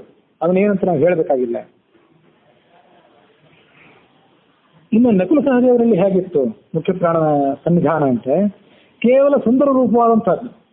ಅವರಲ್ಲಿ ಅಸದೃಶವಾದಂತಹ ಪರಾಕ್ರಮ, ಮಹಾಪರಾಕ್ರಮ ಅವರಲ್ಲಿ ಇರಲಿಲ್ಲ. ಉಳಿದೆಷ್ಟೋ ಜನ ಪರಾಕ್ರಮಿಗಳು ಹೋಲಿಸಿದ್ರೆ ಅವರು ಪರಾಕ್ರಮಿಗಳಾಗಿದ್ದಿರ್ಬೋದು, ಇಲ್ಲ ಅಂತಲ್ಲ. ಆದ್ರೆ ಅವರು ದೊಡ್ಡ ಪ್ರಮಾಣದಲ್ಲಿ ಭೂಭಾರಹರಣವನ್ನು ಮಾಡಿದ್ದಾಗಲಿ, ದೊಡ್ಡ ಪ್ರಮಾಣದಲ್ಲಿ ಶತ್ರು ನಿಗ್ರಹವನ್ನು ಮಾಡಿದ್ದಾಗಲಿ ನಮ್ಮ ಮಹಾಭಾರತದಲ್ಲಿ ಕಂಡು ಬರೋದಿಲ್ಲ. ಕೊನೆಯ ಸಂದರ್ಭದಲ್ಲಿ ಅವರು ಶಕುನಿಯನ್ನು ಒಬ್ಬ ಕೊಂದ ನಕುಲ ಸಹದೇವರು, ಯಾರೊಬ್ಬ ಸರಿಯಾಗಿ ನೆನಪಿಲ್ಲ. ಹೀಗೆ ಅವಂತೂ ಅವ್ರ ಭೂಭಾರಣ ಕಾರ್ಯದಲ್ಲಿ ಭೀಮಸೇನ ಮತ್ತು ಅರ್ಜುನನಿಗೆ ಹೋಲಿಸಿದ್ರೆ ಅವರಿಬ್ರು ಮಾಡಿದ ಭೂಭಾರಹರಣ ಸ್ವಲ್ಪ ಕಡಿಮೆ ಅಷ್ಟೇ. ಯಾಕೆಂದ್ರೆ ವಾಯುವಿನ ಕೇವಲ ಸುಂದರ ರೂಪ ಆ ನಕುಲ ಸಹದೇವರಲ್ಲಿ ಇತ್ತು. ಯಾಕೆಂದ್ರೆ ಪಾಂಡು ಮಹಾರಾಜನ ಅಪೇಕ್ಷೆ ಏನಿತ್ತು ಅದನ್ನ ಹಿಂದೆ ನೋಡಿದ್ವಿ. ನಮಗೊಂದು ಸುಂದರವಾದಂತಹ ಮಗು ಬೇಕು ಅಂತ ಅಪೇಕ್ಷೆ ಪಟ್ಟಿದ್ದ ಪಾಂಡು ಮಹಾರಾಜ. ಹಾಗಾಗಿ ನಕುಲ ಸಹದೇವರಲ್ಲಿ ವಾಯು ಸುಂದರ ರೂಪದಿಂದ ಬಂದ. ಅದರಲ್ಲೂ ವಿಶೇಷವಾಗಿ ನಕುಲನಲ್ಲಿ 5 ಜನ ಪಾಂಡವರಲ್ಲಿ ನಕುಲ ಹೆಚ್ಚು ಸುಂದರನಾಗಿದ್ದ, ಸಹದೇವನು ಸುಂದರನಾಗಿದ್ದ. ಆದ್ರೆ ಸಹದೇವನಲ್ಲಿ ವಾಯುವು ನೀತಿ ಸ್ವರೂಪದಿಂದ ನೀತಿಜ್ಞನಾಗಿ ನೀತಿ ಶಾಸ್ತ್ರದಲ್ಲಿ ಆ ಸಹದೇವ ಬಹಳ ನಿಪುಣನಾಗಿದ್ದ. ನಕುಲನಲ್ಲಿ ಸುಂದರ ರೂಪದಿಂದ ಈ ಮುಖ್ಯ ಪ್ರಾಣ ಸನ್ನಿಹಿತನಾಗಿದ್ದ. ಈ ಕಡೆ ಸ್ವಯಂ ಭೀಮಸೇನಂತೂ ಬಾಹುಬಲ, ಅಸ್ತ್ರಬಲ, ಶಾಸ್ತ್ರಬಲ, ಸುಂದರ ರೂಪ, ನೀತಿ, ಭಗವದ್ಭಕ್ತಿ ಇವೆಲ್ಲ ಗುಣಗಳು ತುಂಬಿದ ಕೊಡವಾಗಿ ಸ್ವಯಂ ಭೀಮಸೇನೇ ಜನಿಸಿದ. ಇಲ್ಲಿ ಆಚಾರ್ಯರು ಏನ್ ಹೇಳ್ತಾರಂದ್ರೆ, ಮಹಾಭಾರತದಲ್ಲಿ ಬರುವಂತ ಮಾತೇ ಇದು. ಜನಸಾಮಾನ್ಯರಿಗೆ ಸೌಂದರ್ಯದ ಬಗ್ಗೆ ಒಂದು ಕಲ್ಪನೆ ಇದೆ. ಸುಪಲ್ಲವಾಕಾರ ತನುರ್ಹಿ ಕೋಮಲಃ ಪಾಯೋ ಜನೈಹಿ ಪ್ರೋಚ್ಯತೆಯ ರೂಪಶಾಲಿ. ಸೌಂದರ್ಯದ ಬಗ್ಗೆ ನಮ್ಮ ಕಲ್ಪನೆ ಏನಿದೆ ಅಂದ್ರೆ, ಬಹಳ ಬಲಿಷ್ಠವಾದಂತಹ ಮಾಂಸಲವಾದಂತಹ ಶರೀರ ಇರ್ತದಲ್ಲ, ಗಡಸಾದ ಶರೀರ, ಅದಕ್ಕೆ ನಾವು ಸುಂದರ ಅಂತ ಒಪ್ಕೊಳ್ಳಿಕ್ಕೆ ತಯಾರಿಲ್ಲ. ಅದನ್ನ ನಾವು ಸುಂದರ ಅಂತ ಪರಿಗಣಿಸೋದಿಲ್ಲ. ನಾವು ಜನಸಾಮಾನ್ಯರ ದೃಷ್ಟಿ ಇದೆ, ಅದು ಸರಿಯಲ್ಲ. ಅದು ಸುಂದರ ಅನ್ನೋದು, ಸೌಂದರ್ಯ ಅನ್ನೋದು ಏನಿದೆಯಲ್ಲ, ಅದು ವಸ್ತುವಿನಲ್ಲಿ ಇರೋದಲ್ಲ. ತರ್ಕಶಾಸ್ತ್ರದ ಪ್ರಕಾರ ನಾವು ವಿಚಾರ ಮಾಡಿದರೆ ಸೌಂದರ್ಯ ಅನ್ನೋದು ವಸ್ತುವಿನಲ್ಲಿ ಇರೋದಲ್ಲ, ಅದು ಕಾಣಿಸೋದಷ್ಟೇ. ಅದು ನಮ್ ಕಣ್ಣಿಗೆ ಕಾಣಿಸಿದ್ರೆ ಅದು beauty life in the I of the viewer ಅಂತ. ಯಾರು ನೋಡ್ತಾನಲ್ಲ, ನೋಡೋವನ ಕಣ್ಣಿನಲ್ಲಿ ಬ್ಯೂಟಿ ಇರ್ತದಷ್ಟೇ ಹೊರತು ವಸ್ತುವಿನಲ್ಲಿ ಇರೋದಿಲ್ಲ ಯಾವತ್ತು ಸೌಂದರ್ಯ. ಸೌಂದರ್ಯ ಅನ್ನೋದು ಭ್ರಮೆ ಯಾವತ್ತೂ ಕೂಡ. ಹಾಗಾಗಿ ಬಹಳ ಗಡಸಾದಂಥ ಶರೀರವನ್ನು ನಾವು ಸುಂದರ ಅಂತ ಒಪ್ಪಲಿಕ್ಕೆ ಜನಸಾಮಾನ್ಯರು ತಯಾರಿಲ್ಲ. ಹಾಗಾದ್ರೆ ನಾವು ಸುಂದರ ಅಂತ ಯಾವುದನ್ನು ಅಂತೇವೆ? ಎಳೆ ಚಿಗುರಿನಂತಹ ಕೋಮಲವಾದಂಥ ಶರೀರವನ್ನೇ, ಸ್ತ್ರೀಯರಲ್ಲೆಲ್ಲ ಪುರುಷರಲ್ಲೂ ಕೂಡ ನಾವು ಕೋಮಲವಾದಂಥ ಶರೀರವನ್ನೇ ಸುಂದರ ಅಂತಂತೇವೆ. ಹಾಗಾಗಿ ಪಾಂಡು ಮಹಾರಾಜನಿಗೆ ಅಂತ 3 ಜನ ಮಕ್ಕಳನ್ನು ಪಡೆದ ಮೇಲೆ, ಭೀಮಾರ್ಜುನರನ್ನು ಪಡೆದ ಮೇಲೆ, ಭೀಮಾರ್ಜುನ ಶರೀರ ಬಹಳ ಗಡಸಾಗುತ್ತೆ, ಶತ್ರು ಸಂಹಾರಕ್ಕೆ ಹುಟ್ಟಿದವರು. ಹಾಗಾಗಿ ಒಂದು ಹೂವಿನಂತ ಎಳೆಯ ಮಗು ಒಂದು ನನಗೆ ಬೇಕು ಅಂತ ಅವನು ಅಪೇಕ್ಷೆ ಪಟ್ಟಿದ್ದ. ಮಗುವಾಗಿದ್ದಾಗ ಮಾತ್ರ ಅಲ್ಲ, ದೊಡ್ಡದಾಗಿದ್ದರೂ ಅದು ಹಾಗೆ ಇರಬೇಕು ಅಂತ ಅಪೇಕ್ಷೆ ಪಟ್ಟಿದ್ದ. ಹಾಗಾಗಿ ನಕುಲ ಹುಟ್ಟಿದ. ಭೀಮಾರ್ಜುನರು ಸುಂದರರೇ, ಉತ್ತಮ ಲಕ್ಷಣ ಭರಿಸರೆ, ಆದ್ರೆ ವಜ್ರದಂತೆ ಶರೀರವುಳ್ಳವರು. ಆ ಭೀಮ ಬಿದ್ದಾಗ ಭೂಮಿಯೇ ಬಿರಿತು ಅನ್ನೋ ಘಟನೆ ನಾವು ನೋಡಿದೆವು. ಹಾಗಾಗಿ ಸೂಕ್ಷ್ಮ ದೃಷ್ಟಿ ಇದ್ದವರಿಗೆ, ತತ್ವಜ್ಞಾನಿಗಳಾದವರಿಗೆ 32 ಲಕ್ಷಣಗಳಿಂದ ಕೂಡಿದಂಥ ವಾಯುವಿನ ಶರೀರ ಏನಿದೆ ಅದು ಸುಂದರ ಅಂತ ಹೇಳಿ ಗೊತ್ತಾಗ್ತದೆ. ಆದ್ರೆ ಅಂತ ಸೂಕ್ಷ್ಮ ದೃಷ್ಟಿ ಇಲ್ಲದವರಿಗೆ, ಜನಸಾಮಾನ್ಯರಿಗೆ ಈ ಕೋಮಲವಾದಂಥ ಶರೀರವೇ ಸುಂದರ ಅವರಿಗೆ. ಹಾಗಾಗಿ ಇಂಥ ಒಂದು ಮಗುವನ್ನ ಪಾಂಡು ಮಹಾರಾಜ ಬಯಸಿದ್ದ. ನಕುಲನಲ್ಲಿ ಸುಕೋಮಲವಾದಂತಹ ರೂಪದಿಂದ ಅವನು ಜನಿಸಿದ್ದ. ಹೀಗೆ ಪರಮಾತ್ಮನಿಗಾಗಲಿ ವಾಯುದೇವನಿಗಾಗಲಿ ಕೆಲವೊಮ್ಮೆ ತನ್ನ ಕಠೋರವಾದ ರೂಪವನ್ನು ತೋರಿಸ್ಕೊಳ್ಳೋದು, ಕೆಲವೊಮ್ಮೆ ತನ್ನ ಕೋಮಲವಾದ ರೂಪವನ್ನು ತೋರಿಸ್ಕೊಳ್ಳೋದು. ಹೀಗೆ ಅದು ಅವರಿಗೆ ಮಾತ್ರ ಸಾಧ್ಯ ಆಗುವಂಥದ್ದು ಒಂದು ಶಕ್ತಿ. ನರಸಿಂಹನ ಅವತಾರವನ್ನು ತಾಳಿದಾಗ ಆತ ಬಹಳ ಕಠೋರವಾದಂತಹ ರೂಪವನ್ನು ತೋರಿಸ್ಕೊಂಡ ಪರಮಾತ್ಮ, ವಜ್ರದಂತೆ ಕಠಿಣವಾದಂತಹ ರೂಪವನ್ನ. ಅವನ ಉಗುರುಗಳು, ಅವನ ಶರೀರ ಎಲ್ಲವೂ ಕೂಡ ವಜ್ರದಂತೆ ಕಠಿಣವಾಗಿತ್ತು ಅಂತ ನಾವು ವರ್ಣನೆ ನೋಡ್ತೀವಿ ಅಲ್ಲಿ. ಆದರೆ ರಾಮಾವತಾರ, ಕೃಷ್ಣಾವತಾರದಲ್ಲಿ ಬಹಳ ಕೋಮಲವಾದಂತಹ ರೂಪವನ್ನು ಅವನು ತೋರಿಸ್ಕೊಂಡ. ಹಾಗೆ ಭೀಮಾವತಾರ ತಾಳಿದಾಗ ವಾಯು ಕಠಿಣವಾದಂತಹ ತನ್ನ ಸ್ವರೂಪವನ್ನು ತೋರಿಸ್ಕೊಂಡ. ನಕುಲನಲ್ಲಿ ಸನ್ನಿಹಿತನಾದಾಗ ಸುಕೋಮಲವಾದಂತಹ ರೂಪವನ್ನು ತೋರಿಸಿಕೊಂಡ. ಇದು ಆ 5 ಜನ ಪಾಂಡವರ ಶಾರೀರಿಕ ಲಕ್ಷಣ. ಅದರ ಬಳಿಕ ನಾವು ಗಮನಿಸುವಂಥದ್ದು ಏನಂದ್ರೆ, ಈ 5 ಜನ ಪಾಂಡವರ ಮಹತ್ವ ಏನು? ಇವು 5 ಜನ ಕೂಡ ಇಂದ್ರರೇ. ಅರ್ಜುನ ಮಾತ್ರ ಇಂದ್ರ ಅಂತ ತಿಳ್ಕೋಬೇಡಿ, 5 ಜನ ಕೂಡ ಇಂದ್ರರೇ ಇವರು. ಹೇಗೆ ಇಂದ್ರರು ಅಂದ್ರೆ, ನಾವು ಇದೇ ಹರಿವಂಶದಲ್ಲಿ ಹಿಂದೊಮ್ಮೆ ಎಲ್ಲ ಮನ್ವಂತರಗಳ ವರ್ಣನೆ ನೋಡಿದ್ವಿ. ಈಗ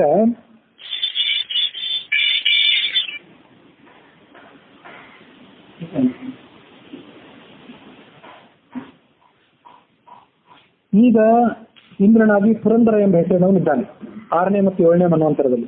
ಇದರ ಹಿಂದಿನ ಮನ್ವಂತರಗಳಲ್ಲಿ ಬೇರೆ ಬೇರೆಯವರು ಇಂದ್ರರಾಗಿದ್ರು, ಬೇರೆ ಬೇರೆಯವರಾಗಿ ಇಂದ್ರರಾಗಿದ್ರು. ಆ ಎಲ್ಲ ಇಂದ್ರವೇ ಈಗ ಪಂಚಪಾಂಡವರಾಗಿ ಜನಿಸಿದ್ರು ಅನ್ನುವಂಥ ಕಥೆಯನ್ನು ನೋಡ್ತೇವೆ.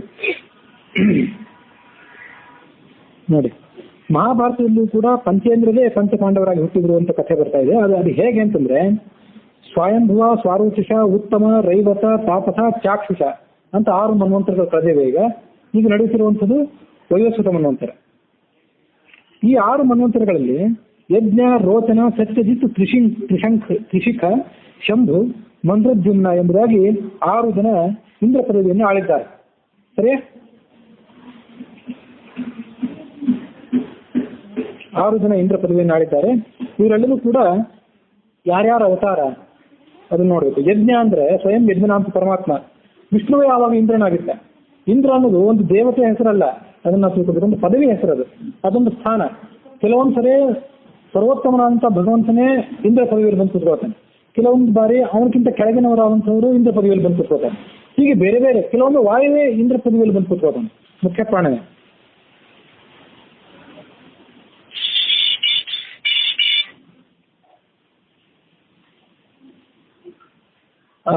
ಯಜ್ಞ ನಾಮಕ ಪರಮಾತ್ಮನೇ ವಿಷ್ಣುವಿನ ರೂಪ ಅವತಾರಿಯಾಗಿ 1ನೇ ಮನ್ವಂತರದಲ್ಲಿದ್ದ.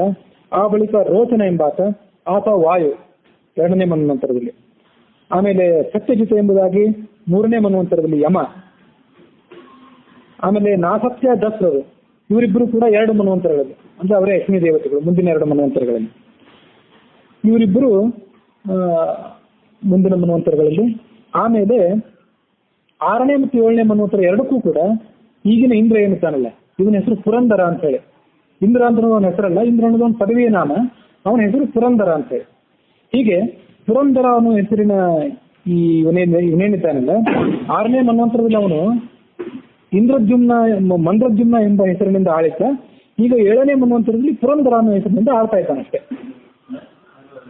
ಹೀಗೆ ಅದು ಈ ಇಂದ್ರರು 1ನೇ ಮನ್ವಂತರದಿಂದ ಹಿಡಿದು ಈ ಮನ್ವಂತರ ತನಕ ವಿವಿಧ ಇಂದ್ರರು ಈ ಭೂಮಿಯನ್ನ ಆಳಿದಂತಹ ಕಥೆಯ ವಿವರಣೆ ಇದೆ. ಒಂದೊಂದು ಮನ್ವಂತರದಲ್ಲಿ ಒಬ್ಬೊಬ್ಬನಿಗೆ ಪ್ರಾಧಾನ್ಯ. ಹೀಗೆ ಪಂಚಪಾಂಡವರೆಲ್ಲರೂ ಕೂಡ ಹಿಂದೆ ಇಂದ್ರರಾಗಿದ್ದವರೇ. ಮೊದಲನೆಯವನು ಯಮಧರ್ಮ, ಅವನು ಕೂಡ ಇಂದ್ರನಾಗಿದ್ದ ಸತ್ಯಜಿತ ಎಂಬ ಹೆಸರಿನಿಂದ. ಆ ಬಳಿಕ ವಾಯು, ಅವನು ರೋಚನ ಅನ್ನೋ ಹೆಸರಿನಿಂದ ಇಂದ್ರನಾಗಿದ್ದ. ಆಮೇಲೆ ನಕುಲ ಸಹದೇವರು, ಅಶ್ವಿನಿ ದೇವತೆಗಳು, ಅವರು ಕೂಡ ಇಂದ್ರರಾಗಿದ್ದರು. ಆಮೇಲೆ ಇಂದ್ರ ಯಾರು ಅರ್ಜುನನಾಗಿ ಜನಿಸಿದ್ನಲ್ಲ, ಅವನು ಕೂಡ 6ನೇ ಮತ್ತು 7ನೇ ಮನ್ವಂತರದಲ್ಲಿ ಇಂದ್ರನಾಗಿದ್ದಾನೆ. ಹೀಗೆ ಪುರಾಣಗಳಲ್ಲಿ ಬರುವ ಮಾಹಿತಿಯಂತೆ ಈ ಪಂಚಪಾಂಡವರೆಲ್ಲರೂ ಕೂಡ ಹಿಂದೊಮ್ಮೆ ಇಂದ್ರರಾಗಿದ್ದವರೇ, ಇಂದ್ರ ಪದವಿಯನ್ನು ಆಳಿದವರೇ. ಈಗ ಮಹತ್ವದ ಸ್ಥಾನದಲ್ಲಿದ್ದವರೇ ಈಗ ಪಂಚಪಾಂಡವರಾಗಿ ಅವರು ಜನಿಸಿದರು. ಮತ್ತು ಇವರ ಮಹಿಮೆ ಎಂಥದ್ದು ಪಂಚಪಾಂಡವರದು ಅಂತಂದ್ರೆ, ಇವರು ಮಹಿಮೆ ಕೇವಲ ಮಹಾಭಾರತ, ರಾಮಾಯಣ, ಮಹಾಭಾರತ, ಭಾಗವತ, ಹರಿವಂಶ ಈ ಪುರಾಣಗಳಲ್ಲಿ ಮಾತ್ರ ಬರುವಂಥದ್ದಲ್ಲ, ವೇದಗಳಲ್ಲೂ ಕೂಡ ಈ ಪಂಚಪಾಂಡವರ ಮಹಿಮೆ ಇದೆ. ಈ 5 ಜನ ಇಂದ್ರರ ಮಹಿಮೆಯ ವರ್ಣನೆ ಇದೆ. ಹೀಗೆ ವೇದಗಳಲ್ಲೂ ಕೂಡ ಅವರ ಮಹಿಮೆಯ ವರ್ಣನೆ ಬರೋದರಿಂದ ಅವರು ಬಹಳ ಶ್ರೇಷ್ಠ ಆದಂತಹ ದೇವತಾ ಸ್ವರೂಪ ಇದ್ದವರು. ಅವರು ಈಗ ಭೂಲೋಕದಲ್ಲಿ ಜನಿಸಿದರು ಅನ್ನೋಲ್ಲಿಗೆ ನಾವು ತಾತ್ಪರ್ಯದ ಮೇಲೆ 12 ಅಧ್ಯಾಯಗಳನ್ನು ಗಮನಿಸಿದ್ದೇವೆ. ಆ 12 ಅಧ್ಯಾಯಗಳಲ್ಲಿ ನಾವು ಏನ್ ನೋಡಿದ್ವಿ ಅಂದ್ರೆ, ಯಾವ್ಯಾವ ರಾಕ್ಷಸರು ಯಾವ್ಯಾವ ಅಂಶದಿಂದ, ಯಾವ್ಯಾವ ದೇವತೆಗಳು ಯಾವ್ಯಾವ ಅಂಶದಿಂದ ಜನಿಸಿದ್ರು ಅನ್ನೋದನ್ನು ನೋಡಿದೆವು. ಇದರಲ್ಲಿ ನಾವು ಈ ನಡುವೆ ನಾವು 53ನೇ ಅಧ್ಯಾಯವನ್ನ ಗಮನಿಸ್ತಾ ಇದ್ದೇವೆ. ಹರಿವಂಶದಲ್ಲಿ 53ನೇ ಅಧ್ಯಾಯವನ್ನು ಅಲ್ಲೇ ತಾತ್ಕಾಲಿಕವಾಗಿ ನಿಲ್ಲಿಸಿದ್ದೇವೆ. ಆ ಬಳಿಕ ಈಗ ಆ 53ನೇ ಅಧ್ಯಾಯವನ್ನ ಮುಂದುವರಿಸೋಣ. 53ನೇ ಅಧ್ಯಾಯದಲ್ಲಿ ನಾವು ಏನ್ ನೋಡಿದ್ದೆವು? ಚತುರ್ಮುಖ ಬ್ರಹ್ಮ ಕಶ್ಯಪಾದಿ ಋಷಿಗಳ ಜೊತೆಗೆ ಸಮುದ್ರ ತೀರದಲ್ಲಿ ವಿಹಾರ ಮಾಡ್ತಿದ್ದ. ಆಗ ಸಮುದ್ರ ರಾಜ ಅವರಿಗೆ ಉಪ್ಪು ನೀರಿನ ಸ್ನಾನ ಮಾಡಿಸಿದ. ಉಪ್ಪು ನೀರಿನ ಸ್ನಾನ ಮಾಡಿಸಿದಾಗ ಅವನು ಸಿಟ್ಟುಕೊಂಡು, ನೀನು ಮತ್ತು ಈ ಗಂಗೆ ಇವರಿಬ್ಬರು ಕೂಡ ಶಂತನು ಅನ್ನೋ ಹೆಸರಿನಿಂದ ಮತ್ತು ಗಂಗೆಯಾಗಿಯೇ ಭೂಲೋಕದಲ್ಲಿ ಹುಟ್ಟಿ ಸಂತಾನವನ್ನು ಮುಂದುವರಿಸಿರಿ ಅಂತ ಶಾಪ ಕೊಟ್ಟಿದ್ದ. ಆ ಶಾಪವನ್ನು ನಾವು 53ನೇ ಅಧ್ಯಾಯದಲ್ಲಿ ನೋಡಿದ್ವಿ. ಅದೇ ಸಂದರ್ಭದಲ್ಲಿ ಆ ಬಳಿಕ ಶಂತನು, ಗಂಗೆ, ಭೀಷ್ಮ ಇತ್ಯಾದಿ ಈ ಮಹಾಭಾರತಕ್ಕೆ ಬರುವಂತಹ ಎಲ್ಲ ಪ್ರಧಾನ ಪಾತ್ರಗಳು, ದೇವತೆಗಳ ಪಾತ್ರಗಳು ಮತ್ತು ರಾಕ್ಷಸರ ಪಾತ್ರಗಳು, ಅವರೆಲ್ಲರ ಅವತಾರವನ್ನು ಕೂಡ ನಾವು ನೋಡಿದ್ದೆವು. ಈ ಪಂಚಪಾಂಡವರು, ಅರ್ಜುನನ ಬಳಿಕ ಪರೀಕ್ಷಿತ್, ಜನಮೇಜಯ, ಹೀಗೆ ಅವರ ವಂಶ ಅಲ್ಲಿ ಎಲ್ಲ ಮುಂದುವರಿಸಿದೆ. ಮಕ್ಕಳು ಮೊಮ್ಮಕ್ಕಳು ಅಂತ ಅವ್ರ ವಂಶ ಮುಂದುವರೆದು ದೊಡ್ಡ ಕಲಹ ಆಯಿತು ಅವರಿಬ್ಬರ ನಡುವೆ. ಕೊನೆಗೆ ಪ್ರಬಲರಾದಂತಹ ಎಲ್ಲ ರಾಜರು ಕೂಡ ತಮ್ಮ ತಮ್ಮ ನಡುವಿನ ಆ ಕಲಹದಿಂದಾಗಿ ನಷ್ಟರಾದರು. ಇದು ಹಿಂದೂ ಕೂಡ ಆಗಿದ್ದೆ, ಇದೇನು ಹೊಸ ಘಟನೆ ಅಲ್ಲ, ಇದು ಹಿಂದೂ ನಡೆದದ್ದೇ. ಇದು ಬ್ರಹ್ಮ ಈ ಕಥೆಯನ್ನು ಹೇಳ್ತಾ ಇದ್ದಾನೆ. ಯಾರಿಗೆ? ಶಂತನುವಿಗೆ. ಇದು ಹಿಂದೂ ನಡೆದದ್ದೇ. ಅನೇಕ ಜನರ ದೇವತೆಗಳು ಅವತಾರ ಮಾಡಿದ್ರು, ಈಗಲೂ ಕೂಡ ಅವತಾರ ಮಾಡಬೇಕಾಗಿದೆ ಭೂಭಾರ ಹರಣಕ್ಕಾಗಿ. ಮತ್ತು ಆ ಅಶ್ವತ್ಥಾಮ ಅನ್ನೋ ಹೆಸರಿನಿಂದ ಸ್ವಯಂ ಪರಶಿವನೇ ಅವತರಿಸಿದ್ನಲ್ಲ, ಅವನು ಪಾಂಡವರನ್ನ ಕೊಂದು ಹಾಕಬೇಕು ಅಂತ ಪ್ರಯತ್ನ ಪಟ್ಟಿದ್ದ. ಯಾಕಂದ್ರೆ ಕೌರವ ಪಕ್ಷದಲ್ಲಿ ನಿಂತು ಆತ ಹೋರಾಟ ಮಾಡಿದ್ನಲ್ಲ, ಪಾಂಡವರನ್ನ ಆತನ ಕೈಯಿಂದ ಸಂಹಾರ ಮಾಡೋದಾಗಲಿಲ್ಲ. ಆತ ಉಪಪಾಂಡವರನ್ನು ಸಂಹಾರ ಮಾಡಿಬಿಟ್ಟ ಕಣ್ತಪ್ಪಿನಿಂದ. ಶಿಬಿರದಲ್ಲಿ ಪಂಚಪಾಂಡವರ ಮಕ್ಕಳು ಮಲ್ಕೊಂಡಿದ್ರು. ಪಂಚಪಾಂಡವರಿಗೆ ದ್ರೌಪದಿಯಿಂದ ಜನಿಸಿದಂತಹ 5 ಜನ ಮಕ್ಕಳನ್ನು ಆ ಶಿಬಿರದಲ್ಲಿ ಮಲ್ಕೊಂಡಿದ್ರು. ಅವರನ್ನ ಮತ್ತು ಧೃಷ್ಟದ್ಯುಮ್ನನ್ನ ಅವನು ಕತ್ತಲೆಯಲ್ಲಿ ಕೊಂದು ಹಾಕಿಬಿಟ್ಟ ಅನ್ನುವಂಥ ಕಥೆಯನ್ನು ನಾವು ನೋಡ್ತೇವೆ. ತನ್ನ ಆಗ್ನೇಯಾಸ್ತ್ರದ ಸಿಟ್ಟಿನಿಂದ ಸುಟ್ಟು ಹಾಕಿದ.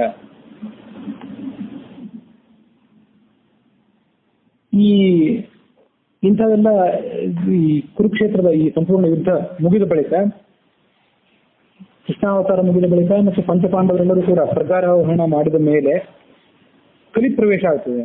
ಕಲಿಪ್ರವೇಶ ಆದ ಮೇಲೆ ಈ ದ್ವಾಪರ ಯುಗ ಮತ್ತು ಕಲಿಯುಗ ಇವೆರಡರ ಸಂಧಿಕಾಲ ಮುಗಿದ ಮೇಲೆ, ಸಂಧಿಕಾಲದಲ್ಲಿ ಅಷ್ಟೊಂದು ಹಾವಳಿ ಇತ್ತು. ಪೂರ್ಣ ಪ್ರಮಾಣದಲ್ಲಿ ಕಲಿಕಾಲವೇ ಕಾಲಿಟ್ಟು ಬಿಟ್ರೆ ಅದರ ಹಾವಳಿಯನ್ನು ಕೇಳುವಂತೆ ಇಲ್ಲ. ಕಲಿಯುಗದಲ್ಲಿ ಹೆಚ್ಚಿನ ಜನರು ಅಧರ್ಮಾಚಾರ ಇದ್ದವರು, ಸಜ್ಜನರಿಗೂ ಕೂಡ ಸ್ವಲ್ಪ ಜ್ಞಾನ ಇದ್ರೂ ಕೂಡ ಅದು ಕೂಡ ಅಂತರ್ಹಿತವಾಗಿರ್ತದೆ. ಆ ಜ್ಞಾನಕ್ಕೆ ಸದ್ಧರ್ಮಾಚರಣೆಗೆ ಅವಕಾಶವೇ ಇಲ್ಲ ಎಲ್ಲೂ. ಸತ್ಯದ ವ್ಯವಹಾರವೇ ಯಾರಿಗೂ ಬೇಕಾಗಿಲ್ಲ, ಸುಳ್ಳು ವ್ಯವಹಾರವನ್ನು ಎಲ್ಲರೂ ಮಾಡ್ತಾರೆ. ಯಾರ್ಯಾರನ್ನು ಆರಾಧನೆ ಮಾಡ್ತಾರೆ, ಯಾರು ದೇವರು ಯಾರು ದೇವತೆ ಅನ್ನುವುದು ಕಲ್ಪನೆ ಯಾರಿಗೂ ಇಲ್ಲ. ತಪ್ಪಾಗಿ ಆರಾಧನೆ ಮಾಡಿ ತಪ್ಪು ಗತಿಯನ್ನು ಹೊಂದುತ್ತಾರೆ. ಎಲ್ಲರೂ ಕೂಡ ಪಾಪಿಷ್ಠರಾಗಿ ನಾಶ ಹೊಂದುತ್ತಾರೆ. ಹಾಗಾಗಿ ಇದು ಈ ದ್ವಾಪರ ಯುಗದ ಕೊನೆಯ ಭಾಗ ಮತ್ತು ಕಲಿಯುಗದ ಸಂಧಿಯ ಸಾರಾಂಶ ಇದು. ಅದಕ್ಕಾಗಿ ನೀವೆಲ್ಲರೂ ಏನ್ ಮಾಡ್ಬೇಕು ಅಂದ್ರೆ, ಎರಡೂ ಕಡೆ ಕೂಡ ದೊಡ್ಡ ಪ್ರಮಾಣದ ಸೈನ್ಯ ಇರ್ತದೆ, ಕೌರವರ ಕಡೆ ಮತ್ತು ಪಾಂಡವರ ಕಡೆ. ನಾನು ಹಿಂದೊಮ್ಮೆ ಹೇಳಿದೆ, ಬರೇ ಕೌರವ ಪಾಂಡವರ ಕಡೆ ದೊಡ್ಡ ಸೈನ್ಯ ಇದ್ದಿದ್ದು ಅಂತಲ್ಲ, ಇದಕ್ಕಿಂತಲೂ ಬಹಳ ದೊಡ್ಡ ದೊಡ್ಡ ಸೈನ್ಯ ಕಾಲಯವನ ಕಡೆ ಇತ್ತು. ಅನೇಕ ಪ್ರಮಾಣದ ಕೋಟಿ ಅಶ್ವಹಿಣಿ ಸೈನ್ಯ ಇತ್ತು. ಭೂಭಾರಹರಣ ಅಂದ್ರೆ ಕೌರವರು ಪಾಂಡವರು ನಡುವಿನ ನಡೆದಂತಹ ದೊಡ್ಡ ಯುದ್ಧವೇ ಅಂತ ಅರ್ಥ ಅಲ್ಲ. ಅದಕ್ಕಿಂತಲೂ ಹಿಂದೂ ಎಷ್ಟೋ ದೊಡ್ಡ ದೊಡ್ಡ ಯುದ್ಧಗಳು ನಡೆದಿದ್ದು. ಆ ಎಲ್ಲ ಯುದ್ಧಗಳಲ್ಲಿ ನಡೆದಿದ್ದು ಭೂಭಾರಹರಣವೇ. ಆ ಎಲ್ಲ ಕಾರ್ಯದಲ್ಲೂ ಈ ದೇವತೆಗಳು, ಋಷಿಗಳು ಇವರೆಲ್ಲರೂ ಕೂಡ ಅವತಾರ ಮಾಡಬೇಕು. ಅವತಾರ ಮಾಡಿ ಕೆಲವರು ಕುಂತಿ ಮಾದ್ರಿಯಲ್ಲಿ ಹುಟ್ಟಬೇಕು, ಕೆಲವರು ಮಾದ್ರಿ ದೇವಿಯಲ್ಲಿ ಹುಟ್ಟಬೇಕು, ಕೆಲವರು ಮತ್ತೊಬ್ಬರಲ್ಲಿ ಹುಟ್ಟಬೇಕು, ಕೆಲವರು ರಾಕ್ಷಸರಾಗಿ ಹುಟ್ಟಬೇಕು, ಕೆಲವರು ದೇವತೆಗಳಾಗಿ ಹುಟ್ಟಬೇಕು. ಹೀಗೆ ಭೂಭಾರಹರಣಕ್ಕೆ ಎಲ್ಲರೂ ಕೂಡ ಸಹಾಯ ಮಾಡಬೇಕು ಅಂತ ಚತುರ್ಮುಖ ಬ್ರಹ್ಮ ಎಲ್ಲರಿಗೂ ಆದೇಶ ಕೊಟ್ಟ. ಅದಾದ್ರಿಂದ ಈ ಭೂದೇವಿ ತನ್ನ ಸಂಕಷ್ಟವನ್ನು ಹೇಳ್ಕೊಳ್ಳಿಕ್ಕೆ ಇಲ್ಲಿ ಬಂದಿದ್ದಾಳಲ್ಲ, ಹೀಗೆ ನಿರ್ಭೀತರಾಗಿ ಹೋಗಲಿ, ಭೂಲೋಕಕ್ಕೆ ಹೋಗಲಿ, ಅವಳಿಗೆ ಬಂದಿರ್ತಕ್ಕಂಥ ಸಂಕಟ ಸದ್ಯದಲ್ಲೇ ಪರಿಹಾರ ಆಗಲಿಕ್ಕಿದೆ ಅತ್ತಿಷ್ಟೆಲ್ಲ ಹೇಳಿದ ಮೇಲೆ ಭೂದೇವಿ ಆ ದುಷ್ಟರಾದಂತಹ ರಾಜರನ್ನ ಯಾವಾಗ ನಾನು ಕಳ್ಕೊತೀನಿ, ಅವರೆಲ್ಲ ಯಾವಾಗ ಸಂಹಾರ ಆಗ್ತಾರೆ ಅಂತ ಅದನ್ನೇ ನಿರೀಕ್ಷೆ ಮಾಡ್ತಾ ಈ ಚತುರ್ಮುಖ ಬ್ರಹ್ಮನಿಗೂ ಮತ್ತು ಪರಮಾತ್ಮನಿಗೂ ನಮಸ್ಕರಿಸಿ ತನ್ನ ಸ್ಥಾನಕ್ಕೆ ಹೊರಟೋದ್ಲು. ಆಮೇಲೆ ಭೂಮಿಯನ್ನು ತಲೆ ಮೇಲೆ ಹೊತ್ತಿರ್ತಕ್ಕಂಥ ಶೇಷ, ಆ ಶೇಷನಿಂದ ನರಾಂಶದಿಂದ ಕೂಡಿ ಜನಿಸುವಂತ ಆಜ್ಞಾಪಿಸಿದ ಚತುರ್ಮುಖ ಬ್ರಹ್ಮ. ಆತನೇ ಶೇಷನಾಗಿ ಜನಿಸಿದ. ಸನತ್ಕುಮಾರ ಅಂತ ಒಂದು ಹೆಸರಿದೆ. ಸನತ್ಕುಮಾರರು ಏನಾಗಿ ಜನಿಸಿದ್ರು ಅಂತ ಒಂದು ಮಾಹಿತಿ ಸಿಕ್ಕಿಲ್ಲ. ಒಂದ್ಸರಿ ನೋಡ್ಬೇಕು, ಇನ್ನೊಂದ್ಸರಿ ನೋಡ್ತೀನಿ, ನಿಮ್ಗೂ ಎಲ್ಲ ಸಿಕ್ಕರೆ ನೋಡ್ರಿ. ಸಾಧ್ಯರು, ಅಗ್ನಿ ಮೊದಲಾದ ದೇವತೆಗಳು ಇವರೆಲ್ಲ ಜನಿಸಿದ್ರು. ವರುಣ ಜನಿಸಿದ ಶಂತನವಾಗಿ, ಅದು ನಿಮ್ಗೆ ಗೊತ್ತಿದೆ. ಯಮ, ಸೂರ್ಯ ಇದೆಲ್ಲ ಗೊತ್ತಿದೆ. ಚಂದ್ರನ್ ಗೊತ್ತಿದೆ. ಚಂದ್ರ ಏನಾಗಿ ಜನಿಸಿದ ಅಂದ್ರೆ, ಚಂದ್ರ ತಾನು ನೇರವಾಗಿ ಜನಿಸಲಿಲ್ಲ, ಆದ್ರೆ ಅರ್ಜುನ ಮತ್ತು ಸುಭದ್ರೆಯರ ಮಗನಾಗಿ ಅಭಿಮನ್ಯು ಹುಟ್ಟಿದ್ದಲ್ಲ. ಅಭಿಮನ್ಯು ಅಂದ್ರೆ ಚಂದ್ರನ ಮಗನಾದಂತಹ ಬುಧ. ಚಂದ್ರನ ಮಗನಾದಂತಹ ಬುಧನೇ ಅಭಿಮನ್ಯು. ಅವನಲ್ಲಿ ಚಂದ್ರನ ಆವೇಶವೂ ಕೂಡ ಇತ್ತು. ಹಾಗಾಗಿ ಚಂದ್ರಲ್ಲೂ ಒಂದು ಅವತಾರ ಭೂಲೋಕದಲ್ಲಿ ಆದಂತಾಯ್ತು. ಚಂದ್ರ, ಗಂಧರ್ವರು, ಅಪ್ಸರೆಯರು, ಸಾವಿರಾರು ಜನ ಅಪ್ಸರೆಯರು ಭೂಲೋಕದಲ್ಲಿ ಹುಟ್ಟಿಬಿಟ್ಟಿದ್ರು. 16,108 ಜನ ಮತ್ತು ಕೃಷ್ಣನಿಗೆ ಪತ್ನಿಯರಿದ್ರು. ಹಾಗಾಗಿ ಅವರಲ್ಲಿ ಎಷ್ಟೋ ಜನ ಅಪ್ಸರೆಯರಿದ್ರು. ಕೃಷ್ಣ ನಂದಗೋಕುಲದಲ್ಲಿ ವೃಂದಾವನದಲ್ಲಿದ್ದಾಗ ಎಷ್ಟೋ ಜನ ಗೋಪಿಕಾಸ್ತ್ರೀಯರು ಅವನ ಜೊತೆ ಇದ್ರು. ಅವರಲ್ಲೂ ಎಷ್ಟೋ ಜನ ಅಪ್ಸರೆಯರಿದ್ರು.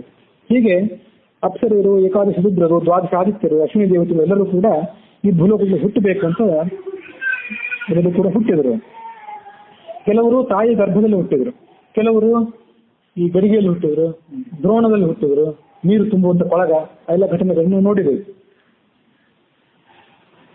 ಕೆಲವರಿಗೆ 10,000 ಆನೆಯ ಬಲ ಇತ್ತು. ಕೆಲವರು ಗದೆ, ಶಕ್ತಿ ಮೊದಲಾದ ಆಯುಧಗಳನ್ನು ಹಿಡಿದು ಯುದ್ಧ ಮಾಡ್ತಿದ್ರು. ಇನ್ನು ಕೆಲವರಿಗೆ ಆಯುಧದ ಚಿಂತೆಯೇ ಇರಲಿಲ್ಲ. ಅವ್ರು ಯುದ್ಧ ಮಾಡ್ತಿದ್ದು ದೊಡ್ಡ ದೊಡ್ಡ ಪರ್ವತಗಳು, ದೊಡ್ಡ ದೊಡ್ಡ ವೃಕ್ಷಗಳು, ಅವುಗಳನ್ನ ಕಿತ್ಕೊಂಡು ಬಂದು ಅವ್ರು ಯುದ್ಧ ಮಾಡ್ತಿದ್ರು. ಕೆಲವರು ವಿಷ್ಣು ವಂಶದಲ್ಲಿ ಹುಟ್ಟಿದ್ರು, ಕೆಲವರು ಕುರುವಂಶದಲ್ಲಿ ಹುಟ್ಟಿದ್ರು, ಕೆಲವರು ಪಾಂಚಾಲ ದೇಶದಲ್ಲಿ, ಕೆಲವರು ಬ್ರಾಹ್ಮಣರಾಗಿ ಪುರೋಹಿತರಾದರು, ಕೆಲವರು ಶಸ್ತ್ರಾಸ್ತ್ರ ಪಾರಂಗತರಾದರು, ಕೆಲವರು ಕೇವಲ ಶಸ್ತ್ರದಲ್ಲಿ ಪಾರಂಗತರಾದರು, ಕೆಲವರು ಕೇವಲ ಶಾಸ್ತ್ರದಲ್ಲಿ ಪಾರಂಗತರಾದರು. ಹೀಗೆ ಒಬ್ಬೊಬ್ಬರು ಒಂದೊಂದು ರೀತಿಯಲ್ಲಿ ಹುಟ್ಟಿದರು.